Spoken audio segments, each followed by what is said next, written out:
Alors, bonsoir à nouveau. Je crois qu'il y a eu un petit problème de micro. Ça va se mettre en place tranquillement.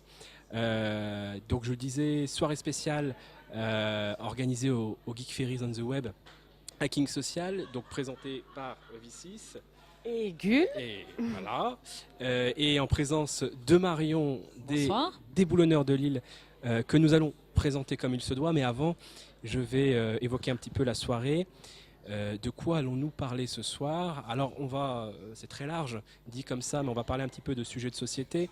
Plus précisément, on va à 23h, dès 23h, on va parler du cadrage de l'information journalistique en compagnie d'un jeune journaliste, Valentin Thomas, qui nous rejoindra tout à l'heure, qui va nous présenter un petit peu les questions qui sont liées à la production de l'information.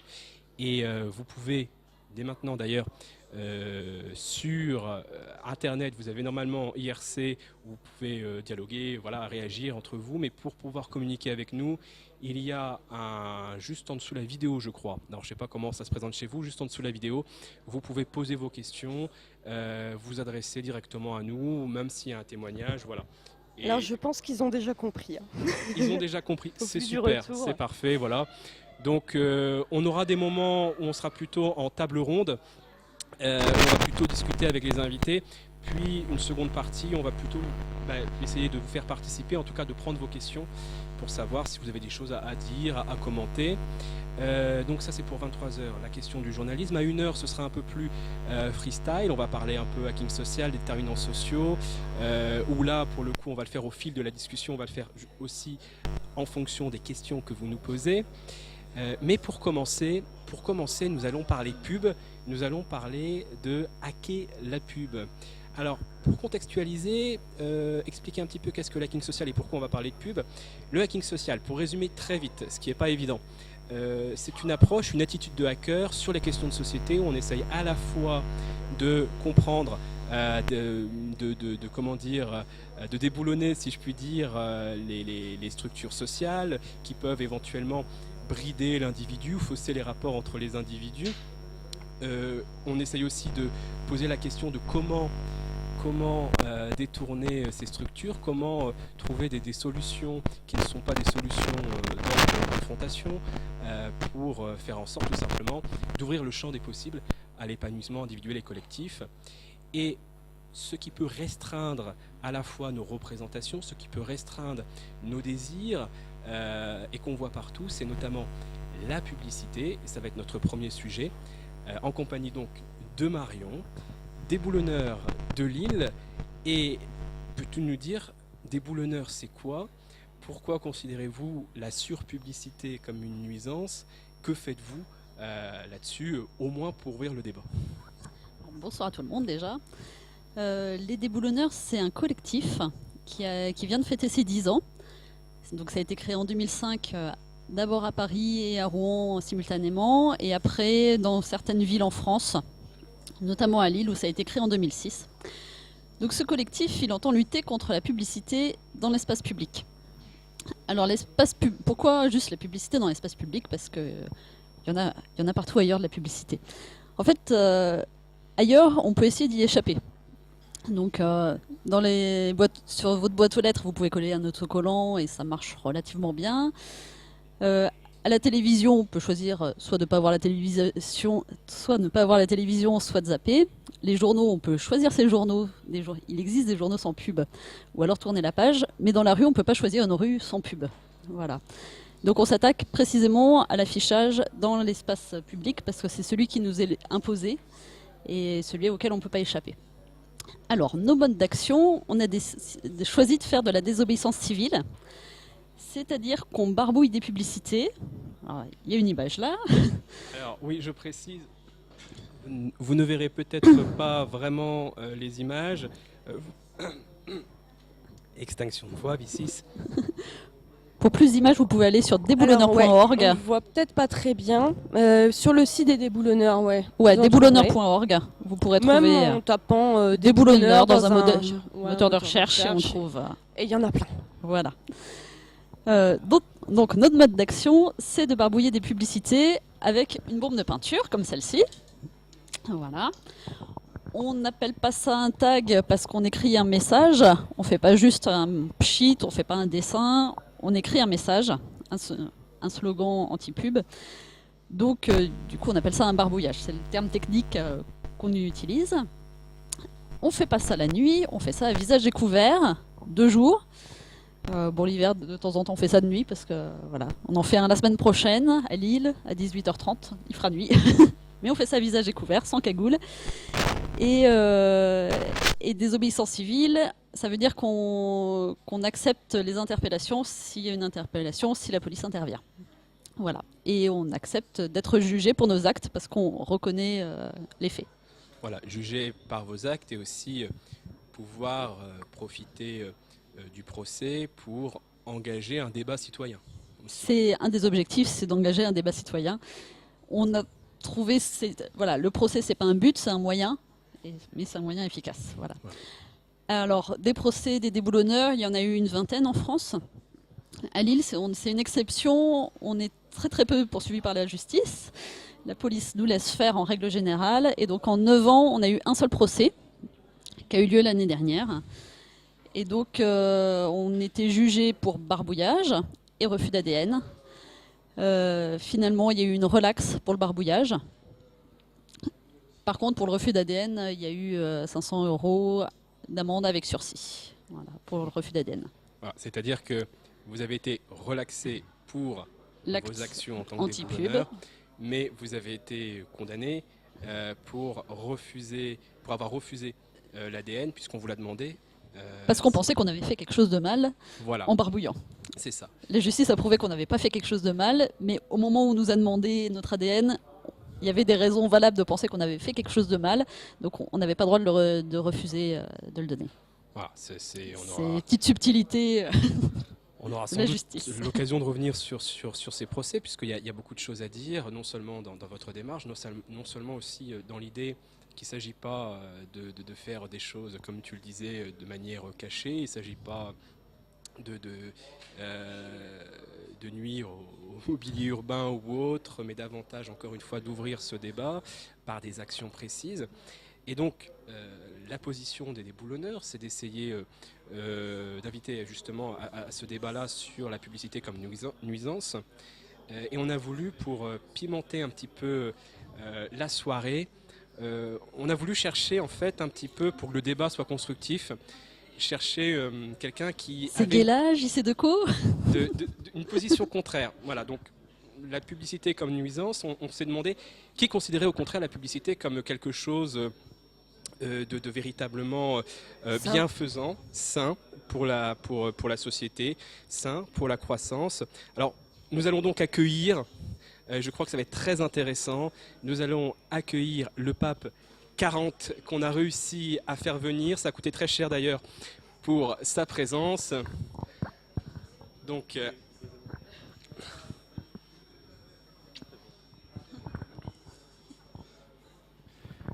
le pape 40 qui a accepté. Le pape 40 qui n'a pas de micro. Qui a accepté de nous rejoindre. On verra après pour au niveau du financement. Merci d'être venu. On vous laisse peut-être vous présenter, écouter votre sainte parole. Eh bien, je suis le pape 40 de l'Église de la Très Sainte Consommation. Je suis le fils du capital, venu semer la bonne parole sur terre, travaille, obéit, consomme. Pourquoi ? Parce qu'il n'y a pas de bonheur en dehors de la consommation, en dehors de l'acte d'achat. Seul l'acte d'achat peut nous rendre heureux. Et nous le savons tous. Voilà. Donc, pour la croissance, uniquement la croissance. La croissance, on va aller la chercher avec les dents, comme le disait notre cher et regretté président, et peut-être futur président, nous l'espérons. En tout cas, la croissance, le profit, la compétitivité, la rentabilité, la consommation, tout ça, ce sont des mots qui nous rendent heureux, contrairement à certains terroristes intellectuels comme j'ai à mes côtés, qui s'habillent souvent en vert. Ce sont des terroristes verts, des Khmers écologistes. Voilà, ils ont tout faux. Ce sont des gens qui veulent retourner à la bougie électrique, qui veulent retourner au temps des cavernes, au grottes de Juliesco. C'est n'importe quoi, c'est absurde. On ne comprend pas ce qu'ils veulent dire. Voilà. On ne comprend pas. Donc effectivement, vos propos sont-ils incompréhensibles? N'y a-t-il pas la possibilité d'une réconciliation entre vous deux? Écoutez, quand à votre âge, on se dit anti-publicitaire, c'est bien ça, C'est ça. qu'on refuse le bonheur matériel, qu'on refuse les néons des supermarchés, tous ces décors qui nous rendent heureux et qui nous rendent sereins dans les rues, ce sont les soldes.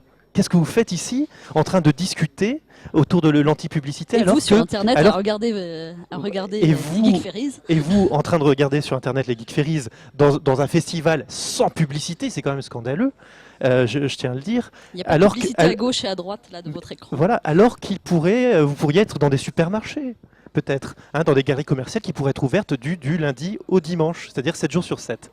Pour notre plus grand bonheur, à nous les actionnaires, à nous les riches, parce que, je le rappelle, moi, pape 40 de l'Église de la très sainte consommation, je représente les traders, les PDG des multinationales, les politiciens, les journalistes et tous les dominants finalement. Voilà.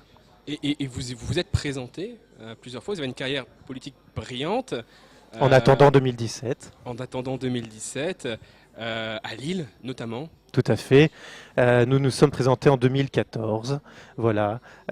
L'Église de la très sainte consommation s'est présentée pour le plus grand bonheur des électeurs lillois. Et on a peut-être l'affiche, je ne sais pas. Elle Alors, est peut-être est-ce qu'on peut- passée. Est-ce qu'on peut avoir l'affiche? Voilà. On n'a Avec pas- un slogan fort, et je le rappelle, avec un slogan fort, résignez-vous. Et c'est ça qu'on voudrait dire à nos amis,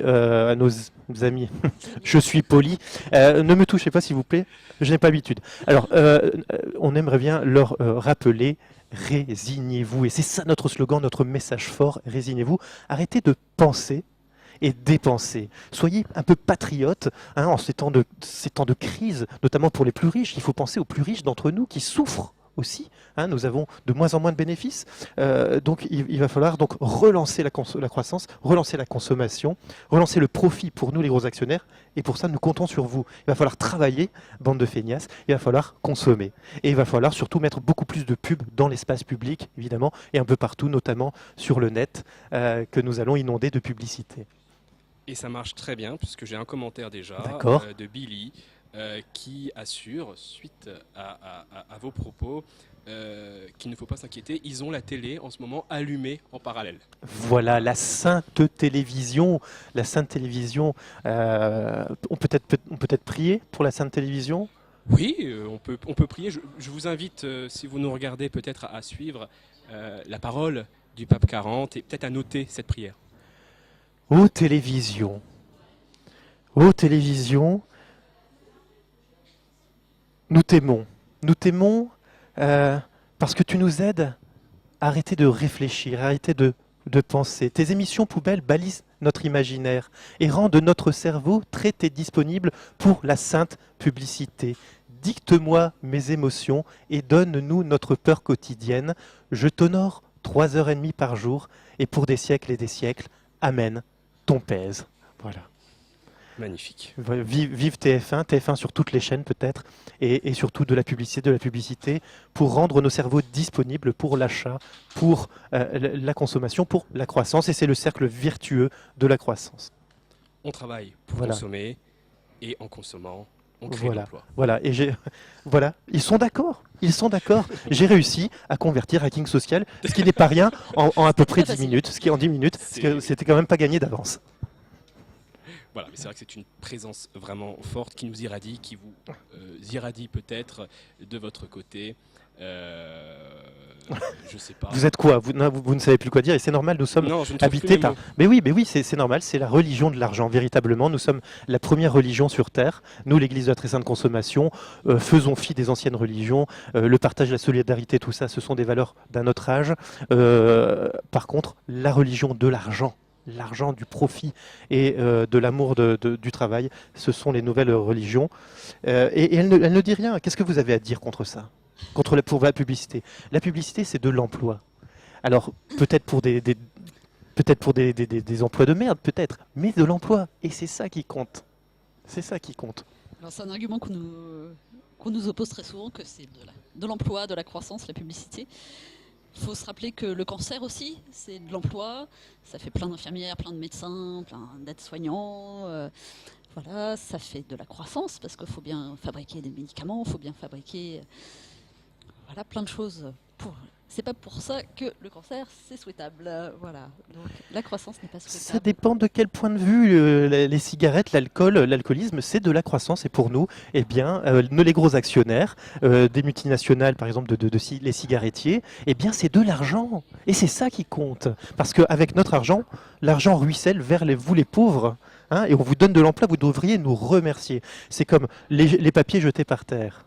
Hein. Ah, la pollution donc. La pollution, on nous parle de pollution, tout ça. Mais c'est de l'emploi. C'est de l'emploi. J'invite les internautes à jeter vos papiers, vos prospectus par terre. Ça fait de l'emploi, ça crée de l'emploi. De la même façon, on va mettre de la publicité un peu partout et ça va créer de l'emploi à l'autre bout de la planète. Alors certains disent dans des ateliers de la sueur, dans des conditions où il y aurait des enfants soi-disant, et ça reste à prouver, qui travailleraient dans des conditions plus que douteuses, un peu militaires, un peu esclavagistes, et qui gagneraient des salaires de misère. Oui, mais c'est de l'emploi. Et rappelons-le, 1 euro. 1 euro, et je le dis, 1 euro, c'est un heureux. Et c'est ça qui compte. Voilà. Et voilà, elle ne sait plus quoi dire. Elle ne sait plus quoi dire, parce que c'est la vérité. C'est la vérité. Nous non plus. Et c'est vrai que du coup, on commence cette soirée par un tel discours. Je ne sais pas trop comment on va pouvoir rebondir. Ça casse un petit peu notre programme au fait de pouvoir recycler la pollution en emploi. Et voilà. Eh bien, je vais peut-être vous aider. Je vous invite une dernière fois à consommer, travail, obéir, consomme. Hein, rester sur ce slogan fort. Résignez-vous. Surtout, arrêtez de lutter. Ça ne sert à rien. Nous, les capitalistes et productivistes, avons gagné la lutte. Arrêtez de lutter. Voilà. Nous sommes les plus forts. Nous sommes des winners, n'est-ce pas? Et je vais vous inviter à prier une dernière fois la prière de la publicité tous ensemble. D'accord? On se recueille donc. On se recueille. Vous répétez après moi comme de fidèles petits moutons que vous êtes. D'accord? Vous avez l'habitude. Ô publicité. Ô publicité. Je t'aime de tout mon cœur. Je t'aime de tout mon cœur. Et par-dessus toute chose. Et par-dessus toute chose. Car je sais que tu ne veux que mon bonheur. Car je sais que tu ne veux que mon bonheur. Ô publicité. Ô publicité. Je prie nuit et jour. Je prie nuit et jour. Que tes enseignes continuent d'illuminer ma pauvre vie. Que tes enseignes continuent d'illuminer ma pauvre vie. Je t'offre mon cerveau. Je t'offre mon cerveau. Et je t'en supplie. Et je t'en supplie. Dicte-moi mes désirs. Dicte-moi mes désirs. Alléluia. Alléluia. Amen. Ton pèse. Et c'est ça le signe du capital, le doigt du capital. Amen. Ton pèse. Voilà, le doigt du capital. Résignez-vous. Allez en guerre économique. Quant à moi, je vais vous laisser. Je vous laisse parce que je dois aller au casino et j'ai quelques soirées qui se succèdent comme ça dans le showbiz parisien. J'ai quelques rencontres, notamment Jacques Séguéla que je rencontre ce soir. Jacques Séguéla, pour qui on a raté sa vie si on n'a pas de Rolex à 50 ans. Et je vais rencontrer également Alain Juppé qui est un vieil ami et qui nous disait fort à propos, une ville sans publicité, c'est triste. Ça nous fait penser à Berlin d'avant, voilà. Merci beaucoup. Allez en Merci. guerre. Je vous laisse.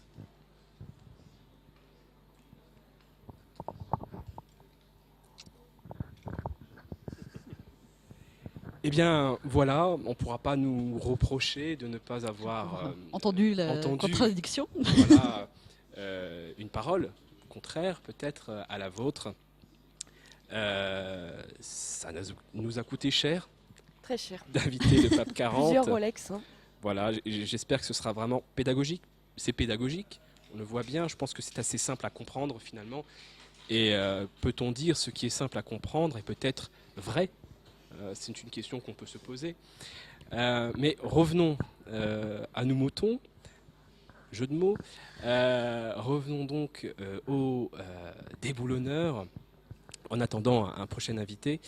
Donc, ce que le Pape 40 a dit, ces discours justement, les arguments qui iraient dans le sens d'assurer et d'assumer la surpublicité dans l'espace public, un peu partout, etc. Ça crée de l'emploi, ça crée de la croissance. C'est un argument qu'on rétorque souvent. On nous dit toujours c'est de la croissance. les panneaux publicitaires, je voulais déjà dire qu'il y en a beaucoup qui sont illégaux. En fait, il y a un tiers des panneaux en France qui sont illégaux. Alors on subit beaucoup de publicité, mais en fait, peu de gens savent qu'en fait, cette publicité, en plus de nous abrutir le cerveau, en plus, elle est illégale. À Lille, on a fait un recensement des publicités. Donc, on parle des panneaux publicitaires qui sont sur le trottoir ou sur les façades des maisons. 750 panneaux publicitaires à Lille. Et on en a dénombré 249 qui sont illégaux. Voilà. Donc, effectivement, on peut penser que ça fait de la croissance, que c'est... Voilà, les panneaux, il y a beaucoup de panneaux aussi qui sont installés par les villes. Alors les villes se disent c'est super, tel afficheur va m'installer des panneaux sur lesquels je vais pouvoir communiquer pour ma ville. Et puis de l'autre côté, il fera de la publicité, c'est pas très grave. C'est souvent comme ça que les afficheurs arrivent à mettre des panneaux un petit peu partout. C'est vraiment un marché qui est pas... Voilà, la ville a d'autres façons de communiquer. Souvent, je dis souvent, à tous les coups, la communication de la ville est cachée, elle n'est pas dans le sens de la circulation, ça veut dire que quelqu'un qui circule en voiture ne verra pas les informations municipales, ça sera que à destination des piétons, éventuellement, s'ils arrivent à se faufiler derrière le mur pour voir le panneau. Donc les villes sont, et en plus les contrats, ça représente très très peu dans le budget de la ville, ça peut paraître des grosses sommes. Mais à Lille, par exemple, on a calculé que ça faisait comme recette, c'était 0,33% du budget de la ville. Ce qui est quand même... ça représente quand même une grosse somme qu'on l'exprime en euros. Mais voilà, il faut ramener ça aussi proportionnellement au budget de la ville. C'est pas grand-chose, la publicité. C'est pas l'argument qui consiste à dire que c'est ce qui fait vivre la ville, qui rapporte les recettes. Voilà, c'est tout à fait faux quand on regarde les chiffres. D'accord. Il y a une ville en France qui a réussi à se débarrasser de la publicité. C'est Grenoble. Il y a un an, pile, c'était au mois de novembre, Grenoble a décidé de ne pas renouveler le contrat. Ils n'ont pas interdit la publicité, comme on a entendu parfois. Elle n'a juste pas renouvelé le contrat. Et ils ont fait pour pouvoir absorber ce déficit de revenus. La commune a juste rogné un petit peu sur les frais de bouche et sur les voitures de fonction. Et ils ont réussi à ce que ça soit transparent pour le budget de la commune. Et en amélioration de qualité de vie pour les Grenoblois, c'est énorme. Et je conseille d'ailleurs, si vous n'êtes pas au courant de l'affaire de Grenoble, ce qui s'est passé à Grenoble, vous faites une petite recherche dans un moteur de recherche n'importe où, mettez Grenoble publicité, normalement vous allez très vite tomber sur un site qui relaye un petit peu l'actualité, ce qui s'est passé, qui va aussi vous montrer des images, à quoi ça ressemble une ville qui est progressivement déboulonnée, on peut le dire. Donc je vous invite à le faire. Nous a rejoint sur le plateau. Bonsoir. Bonsoir. Alessandro. Bonsoir. Bonsoir. On se connaît. Voilà, donc vous avez peut-être croisé le Pape 40 rapidement. Je l'ai croisé, il est parti dans une limousine. Alors je ne sais pas où, il était escorté par des, par des policiers, tout ça. Enfin, il connaît du beau monde, j'ai l'impression. J'ai l'impression aussi. Ouais. Alors, qui êtes-vous, Alessandro? Alors moi je suis Alessandro, je suis membre du collectif des déboulonneurs de Lille aussi, également, avec Marion. Et voilà, depuis le début, du collectif de Lille. cofondateur à Lille. Et on va fêter nos 10 ans en juin. Alors on le fête entre guillemets parce que c'est pas une fête, c'est jamais bien qu'on y prenne du plaisir à désobéir. On aimerait arrêter d'avoir barbouillé. Oui, on aimerait ne pas exister en tant que collectif anti-pub. On aimerait que la publicité soit éradiquée d'elle-même. Et donc malheureusement on continue chaque année puisqu'on le dit, on continuera tant que la publicité représentera une nuisance et un danger pour l'environnement, pour la société. Voilà. Oui, parce qu'il faut préciser, c'est la publicité en tant que nuisance. Oui. Principalement la surpublicité, la publicité illégale, et lorsque justement ça vient envenimer un petit peu l'espace public et, tu le disais tout à l'heure, empêcher. On parlait justement de nos revendications. On ne veut pas interdire la publicité et la supprimer absolument partout. On voudrait juste qu'elle ne soit pas imposée. Donc pour cela, on demande un format maximal de 50 par 70 cm. Ça correspond à l'affichage politique associatif à Paris. Voilà, donc c'est pas une mesure prise au hasard, donc ça fait une affiche. Et ce format permettrait de ne pas subir la publicité. Si les personnes veulent s'informer, pourraient s'approcher de la publicité pour recevoir cette publicité, mais les personnes qui voudraient l'ignorer pourraient circuler dans la rue librement sans voir cette publicité.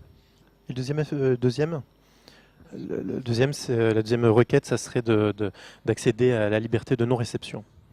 Bon, c'est un peu, c'est ça, c'est décider ou pas d'avoir à subir la publicité dans l'espace public. Et nous, on s'attaque à la publicité dans l'espace public parce que, bon, déjà à la télé et ailleurs, comme l'a dit Marion, on peut le zapper, même si c'est très dur.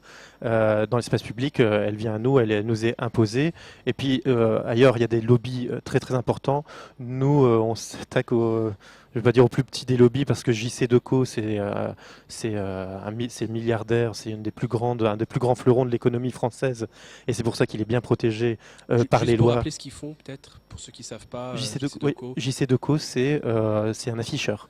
C'est un afficheur, vous voyez les panneaux 4 fois 3 mètres et même plus grands ou plus petits d'ailleurs qui fleurissent partout en France, dans les périphéries mais aussi dans les campagnes parce qu'on lutte pas seulement dans les villes mais on lutte contre l'affichage publicitaire dans les villes et les campagnes et c'est souvent JC Decaux. C'est aussi les sucettes, donc c'est les panneaux de 2 mètres carrés qu'on trouve sur les trottoirs et aussi les abris voyageurs qu'on attend le bus.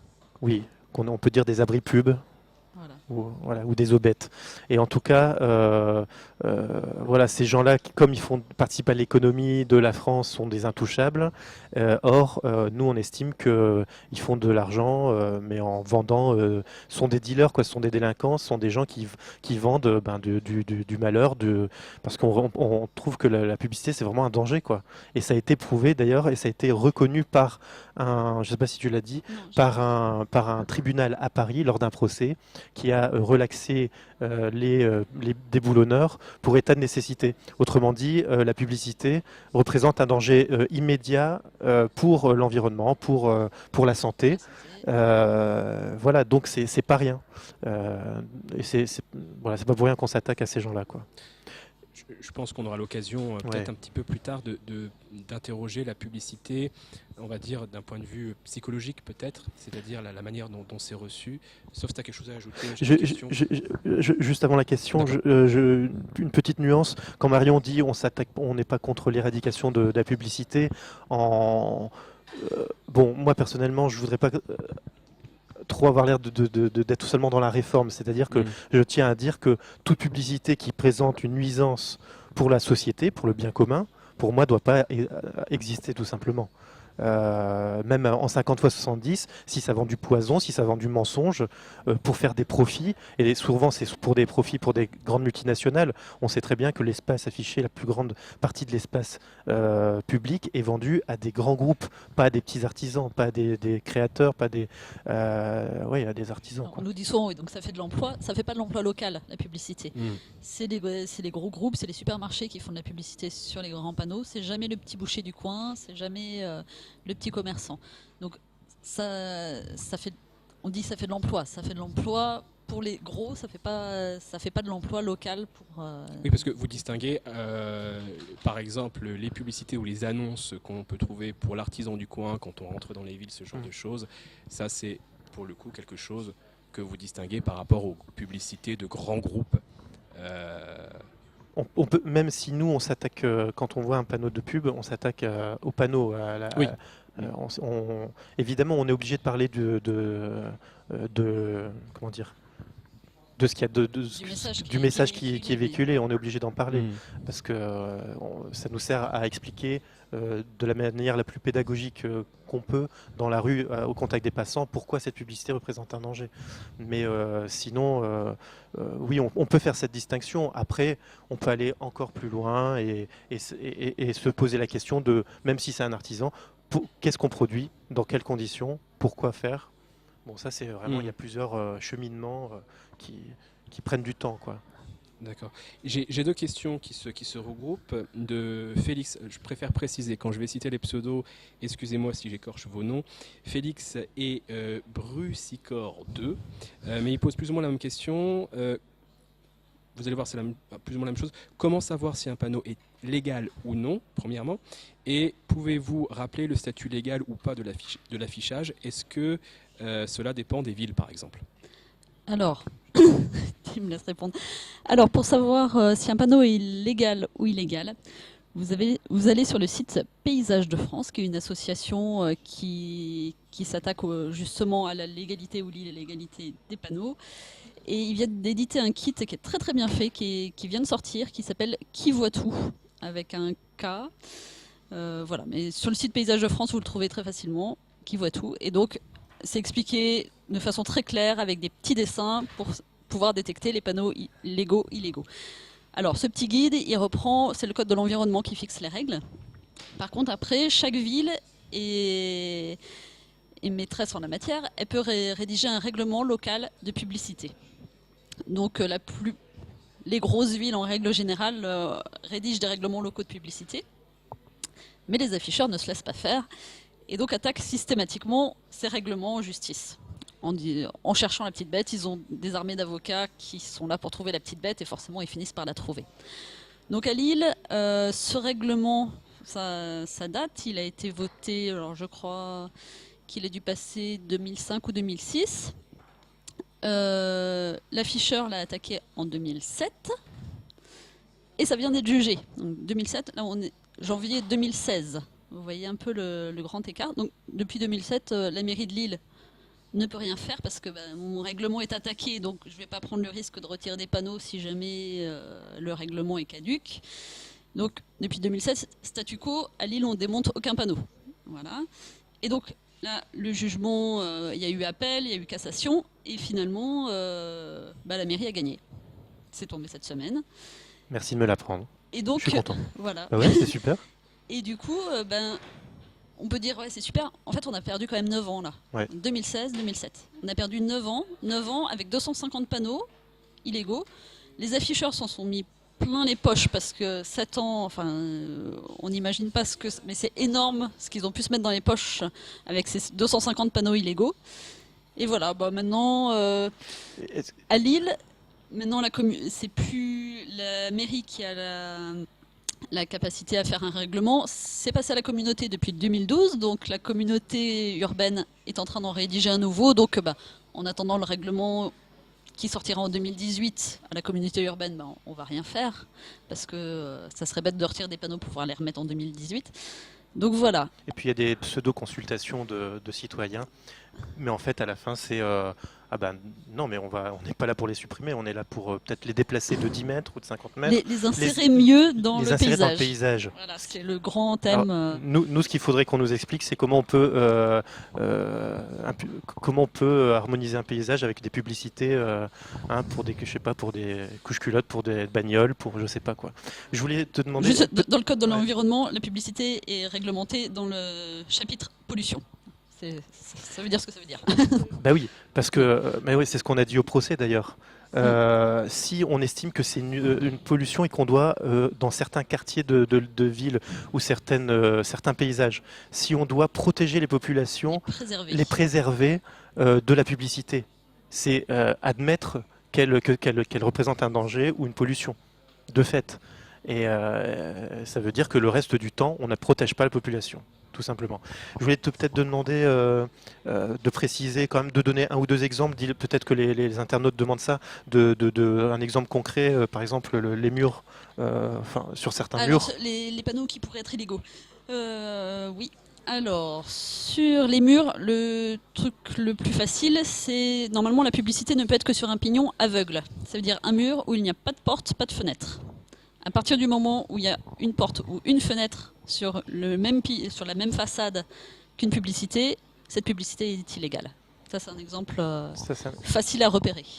Et je voudrais ajouter quelque chose, c'est que les législateurs sont fortement influencés par les lobbies et on sait que par exemple JCDecaux, le grand afficheur en France, qui représente des milliards à travers le monde, traîne parfois dans les allées du Sénat ou grands copains avec de grands politiques, ce qui est complètement, il y a une collusion d'intérêts qui fait c'est David contre Goliath notre combat. On en est conscient. Sans aller au Sénat, les commissions pour le nouveau règlement local de publicité à Lille, j'ai fait partie, on m'a invité à une réunion de consultation en tant qu'association de sauvegarde de l'environnement. Nous étions 2 associations représentées et il y avait 35 afficheurs en face de nous qui représentaient 20 sociétés de publicité. Et Voilà le rapport de force. Juste une dernière chose, les dits afficheurs qui sont parfois condamnés par Paysages de France, l'association légaliste Paysages de France.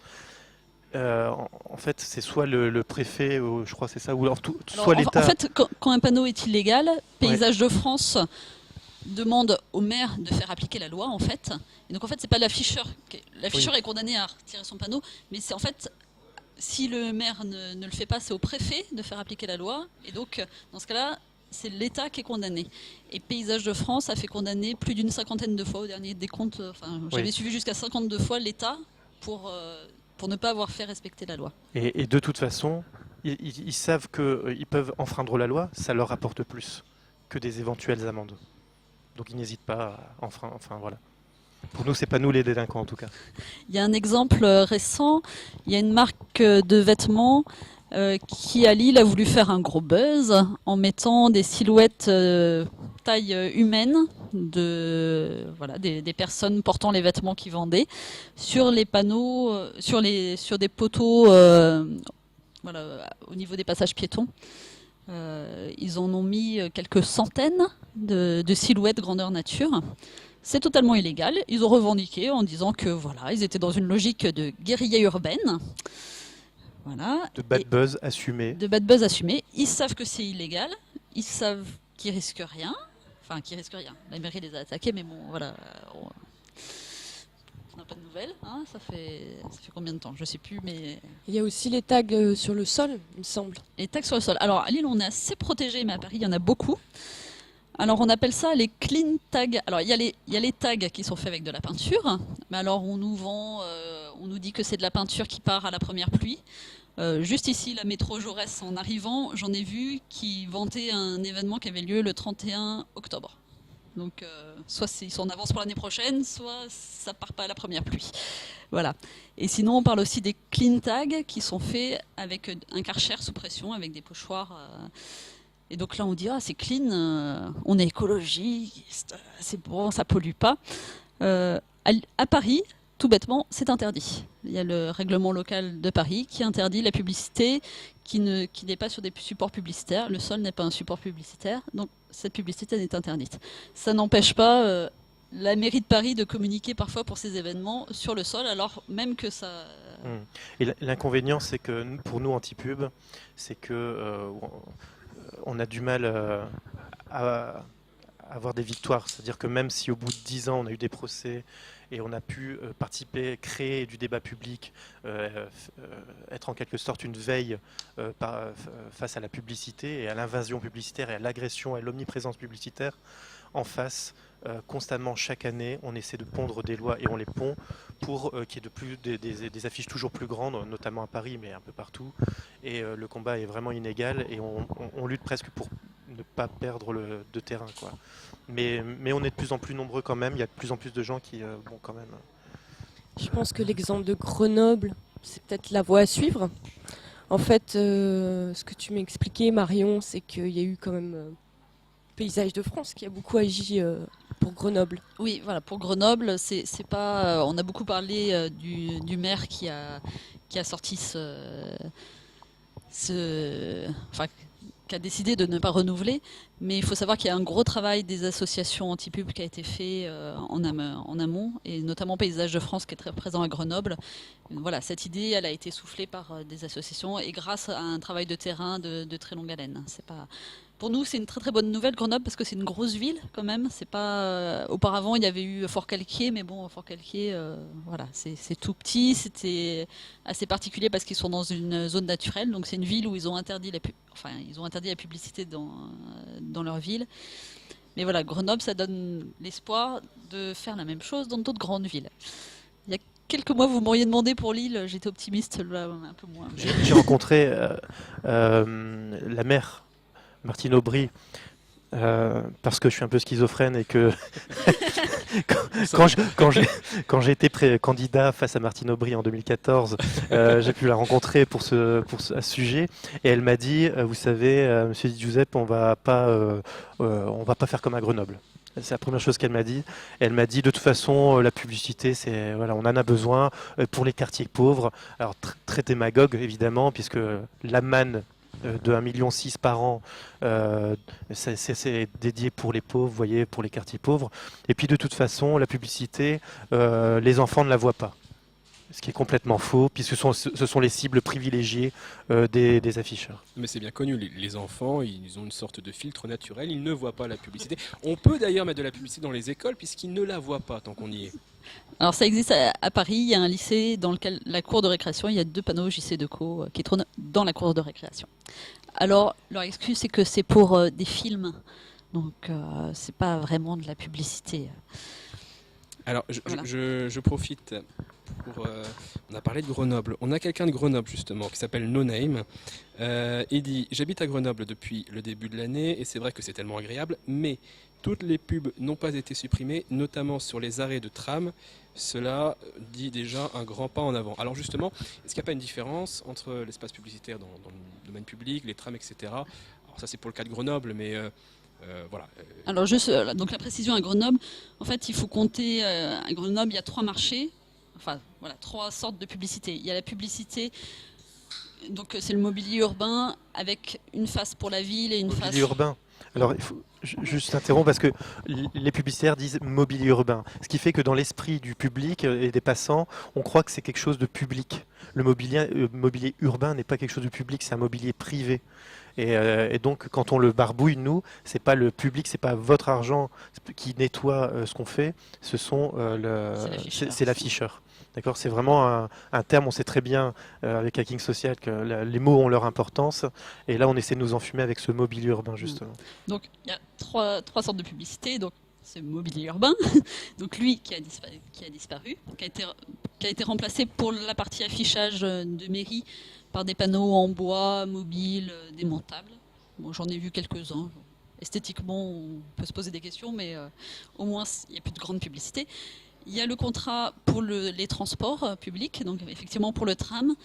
Le contrat, en fait, c'est très difficile de casser un contrat au milieu du contrat. Et je crois que ça arrive à échéance en 2018, quelque chose. Donc là, on verra ce qu'ils décident. Et après, il y a tous les panneaux publicitaires qui sont sur les façades des particuliers. Donc des personnes qui ont un pignon, si possible aveugle, s'il n'est pas aveugle, c'est interdit, et qui louent cet espace à des publicitaires. Ça peut être une manne financière pour le propriétaire qui a une maison bien placée, faut pas le nier. Ça peut représenter, enfin j'avais comme chiffre jusqu'à 2 000 euros par an. Donc voilà, c'est... Mais pour moi, le problème de fond reste, c'est-à-dire que ce soit, moi je fais pas trop la distinction, je fais pas la distinction. De manière pédagogique, on essaie de, par exemple, les panneaux à vocation culturelle, on essaie de ne pas les barbouiller, juste de les enrubanner ou de les bâcher pour inscrire d'autres messages anti-pub. Mais les aubettes, enfin les arrêts, ce qu'on appelle les arrêts de bus, les panneaux publicitaires sur les arrêts de bus, je les barbouille quand même parce que c'est de la publicité, et c'est la publicité bien souvent nocive qui représente un danger. Donc moi, à partir du moment où la publicité constitue un danger pour l'environnement, pour la santé publique, pour moi, elle n'a pas lieu d'être, donc elle doit être combattue. Et je ne fais pas de distinction à ce niveau-là, du coup. On n'a pas trop parlé des dangers de la publicité, parce qu'on est parti... Oui, vas-y. Je vais peut-être, parce qu'en fait, au fil de la discussion, il y a eu des remarques. Là, c'est plutôt une remarque qu'une question, mais vous pouvez peut-être réagir. Donc, remarque de Macrico.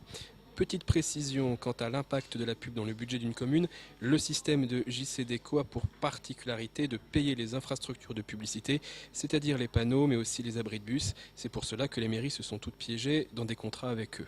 Donc c'est une remarque, je ne sais pas si vous voulez réagir. C'est vrai, tout à fait. Ben oui, elles sont piégées. De la même façon que les particuliers, ils ont l'habitude pendant 10 ans d'avoir 2000 ou 5000 euros par an. On leur retire. On leur retire. Bon, ben c'est difficile pour leur budget. C'est la même chose pour une mairie. C'est pour ça qu'ils ne veulent pas en entendre parler la plupart des mairies. Mais Grenoble l'a fait. C'est vrai qu'il n'y a pas 700 000, je ne sais plus si c'est 700 000 euros, mais il n'y a pas que des petits fours à supprimer. Mais il y a quand même beaucoup de dépenses inutiles, réservées de privilégiés en quelque sorte, qui pourraient être enlevés, et donc on peut s'en passer, y compris pour les transports. En fait, c'est ça, ce que nous demandons aux élus, c'est au nom de l'économie, de l'emploi, mais pour quel emploi, on le rappelle, hein, pour pour les multinationales, au nom de l'économie, au nom de l'environnement, au niveau de la santé également, vous préférez quoi? Que vos concitoyens, vous voulez les protéger de tout ça? Vous voulez qu'ils respirent un bon air, vous voulez qu'ils respirent un bon air mental, qu'ils ne soient pas imprégnés de tous ces messages agressifs de consommation et de surconsommation qui peuvent provoquer du surendettement, des problèmes, on va en parler, des dangers de la publicité. Ou est-ce que vous préférez l'économie, quoi? C'est l'humain ou l'économie? C'est une question qu'on pose, et systématiquement, on nous dit l'économie. Justement là-dessus, il y a de l'actualité qui est un petit peu chaude là sur la publicité. On a parlé il y a 2 jours d'un amendement qui est passé à l'Assemblée nationale sur la publicité à destination des enfants. Donc ça veut dire autour des programmes, des programmes à destination des enfants. C'était passé au Sénat et c'est passé à l'Assemblée nationale, donc là il y a 2 jours, c'était jeudi je crois. Et en fait, contre l'avis du gouvernement. Et l'avis du gouvernement, c'était que ça fait de l'argent et que les enfants qui regardent la télé, qui bouffent de la pub parce que que ce soit des enfants ou des adultes, ça fait de l'argent. Alors là, le problème avec les enfants, c'est que jusqu'à 7 ans, il y a des études qui ont été faites, jusqu'à 7 ans, un enfant n'est pas capable de reconnaître si c'est de la pub ou si c'est un dessin animé ou un programme de divertissement. En fait, on lui passe une vidéo, il ne sait pas reconnaître l'un ou l'autre. Le problème, c'est que ça reste dans la tête et que les enfants sont les premiers prescripteurs d'achat dans les familles. Oui, et puis dans d'autres pays, il me semble que c'est la Finlande. C'est un pays scandinave. J'aurais dit Suède. La Suède peut-être. Peut-être il n'y a pas de pub dans les programmes pour enfants. Ouais. Sur privé, et public, Canada qui a aussi interdit totalement la publicité, pas que sur les programmes à destination des enfants, mais même les publicités dans la rue ne peuvent pas s'adresser aux enfants ou mettre en scène des enfants. Ça peut pas être un enfant qui vante un produit. Et voilà. Donc il y a des exemples un peu partout dans le monde. De pays civilisés. Ça dépend Plus pourquoi. Mais voilà, et donc il y a des exemples, il suffit de les suivre. Pour ça, faut privilégier la santé plutôt que l'économie. Bon, on va justement en profiter pour faire la transition sur les dangers de la publicité. Pourquoi pas en partant des enfants, justement, puisque je crois que quand on parle des enfants, on est tous sensibilisés sur la question. Si par exemple pour Noël ou à des anniversaires, vos enfants de manière hystérique réclament le même jouet que son voisin réclame aussi à ses parents, etc., il y a une raison à cela d'une part. Non seulement il y a des désirs qui sont beaucoup plus flagrants chez les enfants, j'ai bien dit flagrants puisque ça marche chez les adultes aussi, mais en même temps, et ça va être la transition donc sur les dangers de la publicité va non seulement façonner des désirs, ça c'est un secret pour personne, même pas particulièrement chez les enfants, c'est juste que c'est plus flagrant, mais va aussi propager des idées, des façons de penser, des modèles de vie, des modèles d'existence, j'ai presque envie de dire, où là on peut s'interroger sur la frontière entre publicité et je ferai d'ailleurs une définition plus tard pour éviter les amalgames, et propagande.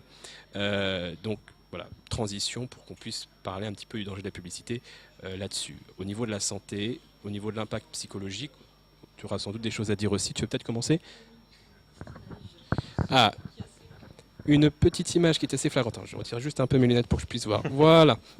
Par exemple, effectivement, les jouets pour filles si je dis filles, c'est parce qu'on le sait, les jouets déjà sont genrés, puisque si vous baladez dans certains magasins de jouets, vous verrez que les enfants, ils créent, ils font des constructions, les petites filles par contre, elles sont plutôt à déjà préparer tout ce qui est dinette, la vaisselle, faire le ménage comme maman avec son balai, etc. Voilà, les packaging, et ça a un impact sur le développement de l'enfant, sur les représentations de la réalité de l'enfant, sur ses désirs non seulement matériels, mais aussi sur ses désirs plus tard, ses orientations, etc. Donc, je sais pas, tu as envie de dire quelque chose, Vicis, ensuite je vais vous donner la parole. Oui, alors pour expliquer l'image, en fait, c'est une Barbie. Et l'autre Barbie, c'est les mensurations normales d'une femme en moyenne. Donc ça a été un jouet qui a été fabriqué pour montrer. Donc ça montre un peu les images que ça propage chez les filles. Donc d'où le danger de la pub. Je trouve qu'il est assez explicite et qui explique pas mal les comportements alimentaires, les problèmes de comportement alimentaire qu'il peut y avoir, tant d'obésité que d'anorexie. On va parler. Je vais juste préciser au niveau un petit peu des processus, comment ça fonctionne.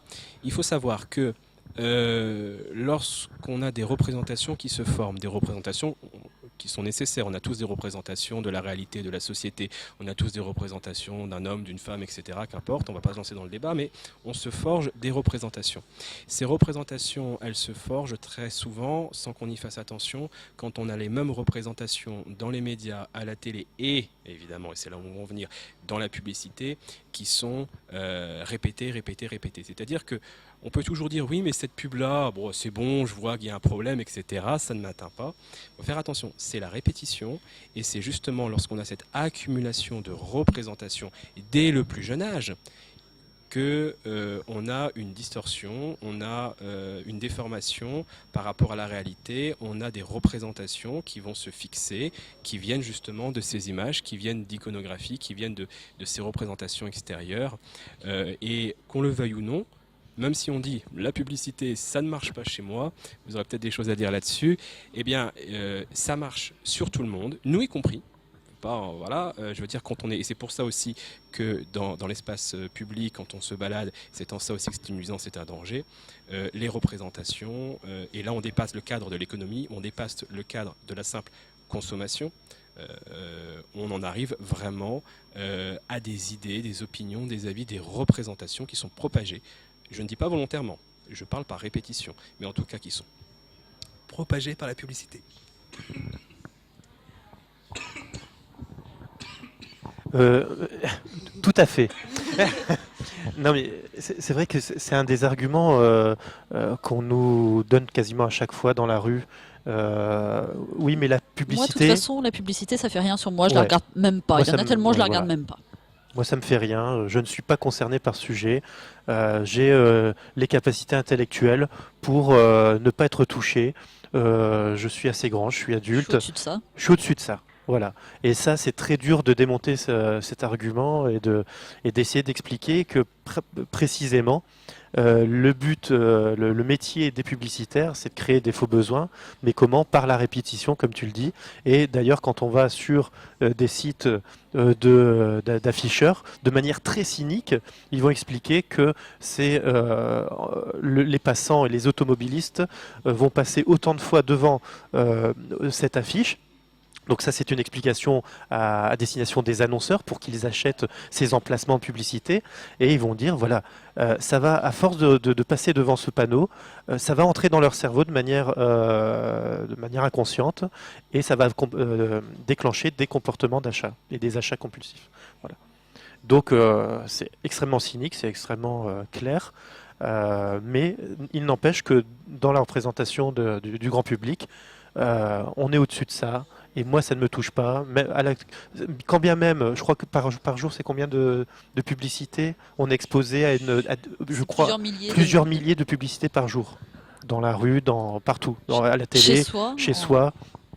Et c'est très difficile, c'est impossible de rester insensible et que le cerveau ne soit pas touché par ce matraquage. C'est pour ça qu'on parle de matraquage agressif, de cette oppression publicitaire. Une des preuves aussi, c'est l'économie, c'est que la publicité, au niveau mondial, c'est à peu près équivalent au budget de l'armement.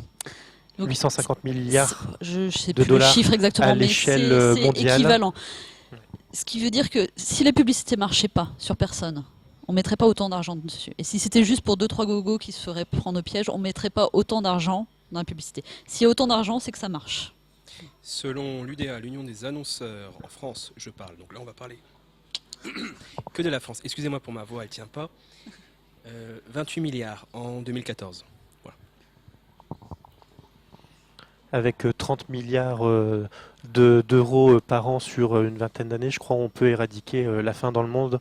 Et voilà, on peut, avec ces proportions, voir à quel point c'est vraiment, véritablement, comme tu le dis, c'est une armée. On est en guerre économique, hein, comme le dit le pape 40, mais c'est une vraie guerre économique avec des esclaves économiques, avec des gens qui s'enrichissent. On ne devrait pas dire les riches et les pauvres, comme dit Paul Ariès, on devrait dire les enrichis et les appauvris. Et dans cette guerre économique, il y a des armes. Et elles sont financières, elles sont économiques. Et une des armes, c'est la publicité. C'est un des piliers du capitalisme. Et c'est pour ça qu'on veut l'abattre pour plus cautionner tous ces méfaits. Alors oui, je pense que les geeks qui nous suivent ont l'habitude aussi de pouvoir supprimer la pub. C'est une nouveauté d'il y a quelques années sur le net. Il y a beaucoup de pubs, mais hop, un petit coup de magie avec uBlock et il n'y a plus de pub. On peut facilement aussi couper sa télévision et il reste. D'où l'importance aussi de ce combat d'enlever ces panneaux. Parce que maintenant, on a le pouvoir de s'informer ailleurs qu'à la télévision. On peut couper sur le net, donc il ne reste plus que les panneaux. Donc il y a ça. Mais par contre, il y a une nouveauté aussi sur Internet, sur YouTube et sur les blogs aussi. Maintenant, ça va être plus de la pub, ça va être du contenu sponsorisé. Ou alors des vidéos qui ne s'affichent plus comme pub. Alors ça va être un autre combat aussi qui arrive. Mais c'est vrai que je pense là, actuellement, c'est bien s'attaquer aux panneaux, c'est le dernier truc qu'il nous faut adbloquer aussi. Alors malheureusement sur Internet, parfois, même avec Adblock par exemple, je ne sais pas si on est censé en parler. On a droit, ou uBlock ou d'autres, il y en a d'autres aussi. Non, tu as droit, tu vas pas être tapé. Moi je l'ai sur mon ordi et il y a quand même certains sites où j'ai de la pub et donc moi je suis preneur de, si je peux ne pas avoir de pub à 100%, je suis preneur d'idées, vous m'en donnerez. Une bonne configuration sur ce type de bloqueur, ça marche très bien. D'accord, merci. On en parlera après alors. Mais c'est un problème. Après, ça pose le problème de comment vivent les gens qui essaient de donner, de partager du contenu, du contenu d'information souvent ou de divertissement, pourquoi pas aux internautes. Parce qu'il faut bien qu'ils vivent aussi, c'est un métier, c'est du temps, donc ça c'est un autre problème, mais à quel prix ? À quel prix ? Si c'est pour, par exemple, je dis n'importe quoi, faire un site d'information indépendant qui peut donner des informations alternatives, mais tout en mettant des bannières pour des banques truandes, il y a il y a quelque chose qui ne fonctionne pas et voilà. C'est un débat. D'ailleurs, et j'espère que ma voix va tenir, petite précision. Alors oui, il y a une excellente vidéo à ce sujet justement sur l'économie. Comment faire quand on est créateur sur Internet, qu'on soit vidéaste, blogueur aussi d'infos, comment se rémunérer. Il y a l'économie du don. C'est de faire appel à des dons. Alors il y a une très bonne vidéo qui explique ça, c'est Doxa, la dernière vidéo de Danny Calcula est assez bien ce sujet. Donc, je conseille ceci.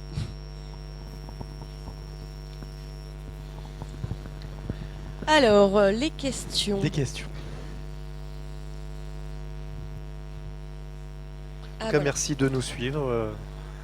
Alors, même si on ne voit pas, on est très content d'être là. Il y a Future Maman qui demande comment faire pour exposer un minimum un enfant à la publicité? Alors, comment on peut faire? Donc, dans la rue, on travaille pour essayer de retirer la publicité de la rue. Déjà, notamment devant les écoles. La publicité, déjà, chez soi, on peut déjà faire des efforts. Par exemple, là, j'ai eu une bouteille d'eau pour boire. J'ai juste retiré l'étiquette. Gull l'a pas fait. Hop là. Et ben voilà, chez soi, on peut déjà retirer les étiquettes, transvaser des aliments. On peut aussi s'efforcer, pour protéger ses enfants et pour se protéger soi-même, d'essayer de ne pas prononcer des noms de marques quand on peut l'éviter. Moi, je m'astreins à ça dans ma famille, avec mon conjoint et mes enfants. Ça marche très bien, les enfants savent très bien ce que c'est du chocolat à tartiner, il n'y a pas besoin de citer la marque. D'ailleurs, on n'utilise pas celle à laquelle tout le monde pense, on achète de la bio qui est très très bonne aussi. Mais voilà, c'est au quotidien, essayez déjà une semaine de ne pas prononcer des noms de marques, et vous verrez qu'on vit très bien et que ça permet de changer déjà un petit peu de point de vue. Pour protéger ses enfants, qu'est-ce qu'on peut faire? Faire attention. Récemment, je suis allée au cinéma. Pourtant, c'était un film pour enfants. Voilà, on a vu plein de publicités qui n'étaient pas à destination des enfants du tout. Voilà, donc j'ai fait le guignol devant. J'ai essayé de détourner l'attention de mes enfants. Je leur ai montré des trucs qui étaient dans mon sac. Voilà, mais oui, c'est un gros problème au cinéma. C'est du travail. Là, on est vraiment véritablement piégé devant la pub, quoi. Ouais. On peut pas. Ouais. Aussi. Moi j'arrive à la dernière minute. Non mais ou alors moi j'ai un fils de 5 ans et demi, j'essaie de lui expliquer il va grandir et je lui expliquerai de mieux en mieux, mais pourquoi la publicité ça constitue un problème dans notre société. Et du coup lui les fils d'anti-pub, alors il se cache lui-même, il fait c'est pas de la pub, c'est pas bien la pub donc il regarde pas. Mais sinon dans la rue c'est très difficile d'y échapper. Après, voilà, on peut former leur esprit critique et de même, les enfants sont pas bêtes, voient qu'il y a des choses qui vont pas. Ma fille, à 5 ans, elle voyait une publicité pour le casino de Lille. On était en hiver, il neigeait, elle avait ses bottes, son bonnet, je l'avais forcé à mettre une écharpe. Et là, elle voit une fille qui est en petite tenue avec des paillettes et des plumes partout. Et elle me dit, maman, elle est vraiment pas habillée de saison, la dame. Et voilà, donc les enfants ont un esprit critique à 5 ans et ils arrivent à voir que ce que vend la publicité, c'est pas la réalité. Contrairement à ce que dit Martine Aubry, les enfants sont touchés par la publicité. Et oui, peut-être déjà ne pas allumer sa télé. Alors moi j'ai pas de télé et je vis très bien. Quand on me dit mais qu'est-ce que tu fais? T'as pas de télé, mais qu'est-ce que tu fais? Je me demande plutôt comment on fait encore avec la télé, même si je reconnais qu'il doit y avoir des bons programmes, de temps en temps je la regarde ailleurs, mais vraiment il y a plein d'autres choses à faire, entre voir des amis, entre avoir des activités comme nous on fait, un peu engagées, ou je sais pas, il y a tellement de choses culturelles, ou lire avec ses enfants, jouer, enfin il y a tellement de choses à faire que la télévision, voilà, je pense que c'est pas obligatoire. Surtout faire attention à ce que les enfants ne voient pas les publicités et soient pas, parce que ce sont vraiment les cibles privilégiées. Les cerveaux sont facilement formatables et ça c'est pour toute une vie. On en est nous-mêmes, on s'exclut pas de ça, on est nous-mêmes victimes de ça. Et donc voilà, faire attention à la télé, pour répondre à la dame, je sais pas. Il faut de toute façon les préserver le plus possible et peut-être en tant que parent d'élèves, peut-être à l'école, si la publicité essaie de plus en plus de s'introduire dans les écoles sous prétexte de pédagogie, par exemple, soit pour des soins dentaires ou je sais pas, il va y avoir des marques qui vont s'immiscer, offrir des brosses à dents, des et échantillons. Montrer un petit film où le personnage a le nom de la marque. Voilà. Pour que les enfants identifient le brossage de dents à cette marque-là. La même chose avec des aliments, des produits, des marques alimentaires qui s'introduisent dans l'école, toujours sous prétexte de pédagogie. De la même façon, il y a des banques, c'est déjà arrivé, avec leur petit kit pour bien apprendre à comment gérer son argent à destination des élèves. Mais ça, en tant que parent, on peut déjà dire non. C'est expliquer que non, la publicité ne doit pas entrer dans les écoles Et d'ailleurs, il y a chaque année une rentrée sans marque également. C'est ce que je voulais dire. C'est très difficile en tant que parent. Moi, il a 5 ans et demi, ça va encore, mais d'essayer de lutter contre les marques sur les vêtements. Je sais que c'est très difficile quand on a des adolescents, mais peut-être expliquer que ben voilà, c'est pas, on n'est pas heureux forcément avec les marques, et surtout on est un sandwich, un homme sandwich ou une femme sandwich vivante. Quand on porte des marques dans la rue. Alors pour la rentrée sans marque, il y a des écoles qui ont réussi à faire voter en conseil d'école, donc c'est à la fin de l'année, c'est au mois de juin, un amendement pour que dans les listes de fournitures scolaires, il soit écrit en toutes lettres qu'il ne faut pas qu'il y ait de marque visible sur les trousses, sur les cartables, pour pas attiser la convoitise et pour pas que les enfants se fassent de la publicité. Le fait que ça soit écrit et que ça vienne de la part des professeurs, c'est plus facile à faire accepter à son enfant. Il dit, bah, tu vois, l'école ne veut pas que tu aies un cartable avec une grosse virgule dessus. Voilà, c'est pas moi qui te l'interdis en tant que parent, c'est l'école qui ne veut pas que tu aies un cartable comme ça. Alors, on a un petit témoignage de Mancharo. Ouais, désolée pour ceux qui posent des questions et à qui on ne peut pas répondre. Alors, toute cette semaine, sur mon campus universitaire, devant les restaurants universitaires, une marque connue distribuait gratuitement à tous les étudiants leurs nouveaux biscuits. Tout le monde en prenait sans se poser de questions ou en se moquant d'eux. J'en achèterai jamais, ils sont idiots. Je n'ai pas su quoi leur dire. Et vous, qu'en pensez-vous ? J'ai pas entendu. C'était quoi ? C'est des échantillons ? En fait, c'était des échantillons qui étaient distribués à des étudiants devant les restaurants universitaires. Il faut garder un truc en tête. Quand c'est gratuit, c'est vous le produit. Voilà. C'est quand on vous offre quelque chose gratuitement dans la rue, c'est vous qu'on vend à quelqu'un d'autre. Voilà. Et c'est nous qui payons après, parce que dans le coût total. En achetant après ces biscuits, on va payer la publicité, la personne qui vous a distribué le biscuit. Donc c'est pas un biscuit gratuit qu'on vous distribue. Oui, et là-dessus, je précise, c'est la fameuse loi de réciprocité. Alors moi, j'en ai eu l'occasion d'en parler sur le blog. Quand on vous offre un cadeau, il y a une loi très forte en nous, qui est une belle loi, c'est qu'on a envie de rendre en retour. Un ami vous offre quelque chose, vous avez envie de lui offrir quelque chose à votre tour. Mais la pub et les marques exploitent cette belle loi pour les faire acheter, pour faire adhérer à la marque. Donc c'est le mécanisme qui joue, qui est détourné. Mais c'est très difficile, effectivement, parce qu'elle en parle, d'essayer de faire comprendre ça aux autres, parce que les gens ne voient pas le mal. C'est une marque, on est tellement entouré de marques dès notre naissance que c'est naturel. Que c'est normal, c'est comme la croissance, c'est comme l'emploi sans sens particulier, c'est des choses qu'on ne remet pas en question et qu'il faut remettre en question. Oui. Surtout qu'il faut penser qu'on a un inconscient qui est extrêmement fort, qui est beaucoup plus fort en termes de puissance de calcul que notre conscience. Notre conscience, c'est vraiment qu'un petit bruit face à la puissance de notre cerveau. Et notre inconscient, il enregistre tout. Et cette marque qui vous avait fait un cadeau, même si vous dites je m'en fous, enfin bref, la conscience est comme ça, je m'en fous. L'inconscient, il a noté, cette marque, il a bien rangé dans une petite case, cadeau généreux. Et quand on est dans un rayon de supermarché avec des dizaines et des dizaines d'informations différentes pour chercher un gâteau au chocolat, pouf, le cerveau, il va se rappeler direct, il va faire un focus sur la marque qui a donné le cadeau. Rappelons aussi peut-être que marque vient du mot brand, oui, branding, tout à fait. C'est-à-dire l'acte de marquer au fer rouge les troupeaux de bestiaux. Ce qui veut dire beaucoup de choses. Ce qui veut dire énormément de choses.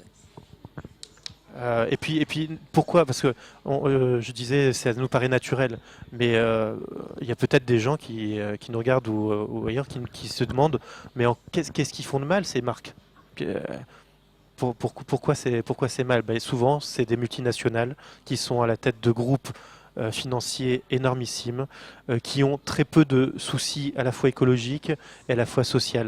Ce sont des produits qui sont fabriqués dans des conditions de travail et écologiques souvent désastreuses ou en tout cas critiquables. qui sont pas souvent bonnes pour la santé, ils font attention, ces multinationales, au coût de rentabilité, qui pressent le travailleur.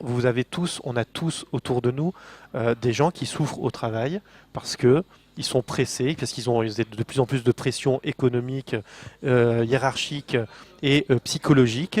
Et ça, il faut en tenir compte. Alors, c'est autour de nous, en France, mais c'est aussi à l'autre bout de la planète, dans des pays où les droits sociaux sont quasiment réduits à néant. Donc, il ne s'agit pas de faire la morale quand on dit ça, parce que nous, on fait partie des gens aussi qui achetons. Il ne s'agit pas de dire on ne consomme plus rien, il s'agit de réfléchir à comment on pourrait faire autrement. Dans les dangers de la publicité aussi, on en a un peu parlé tout à l'heure, il y a toujours cette injonction, alors il faut consommer, consommer, consommer. Quand c'est pour de la nourriture, c'est mange, mange, mange.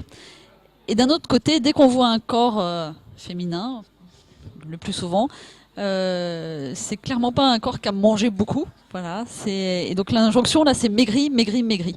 Et on voit des fois sur des panneaux déroulants un hamburger qui est remplacé après par une femme anorexique, un hamburger, une femme anorexique.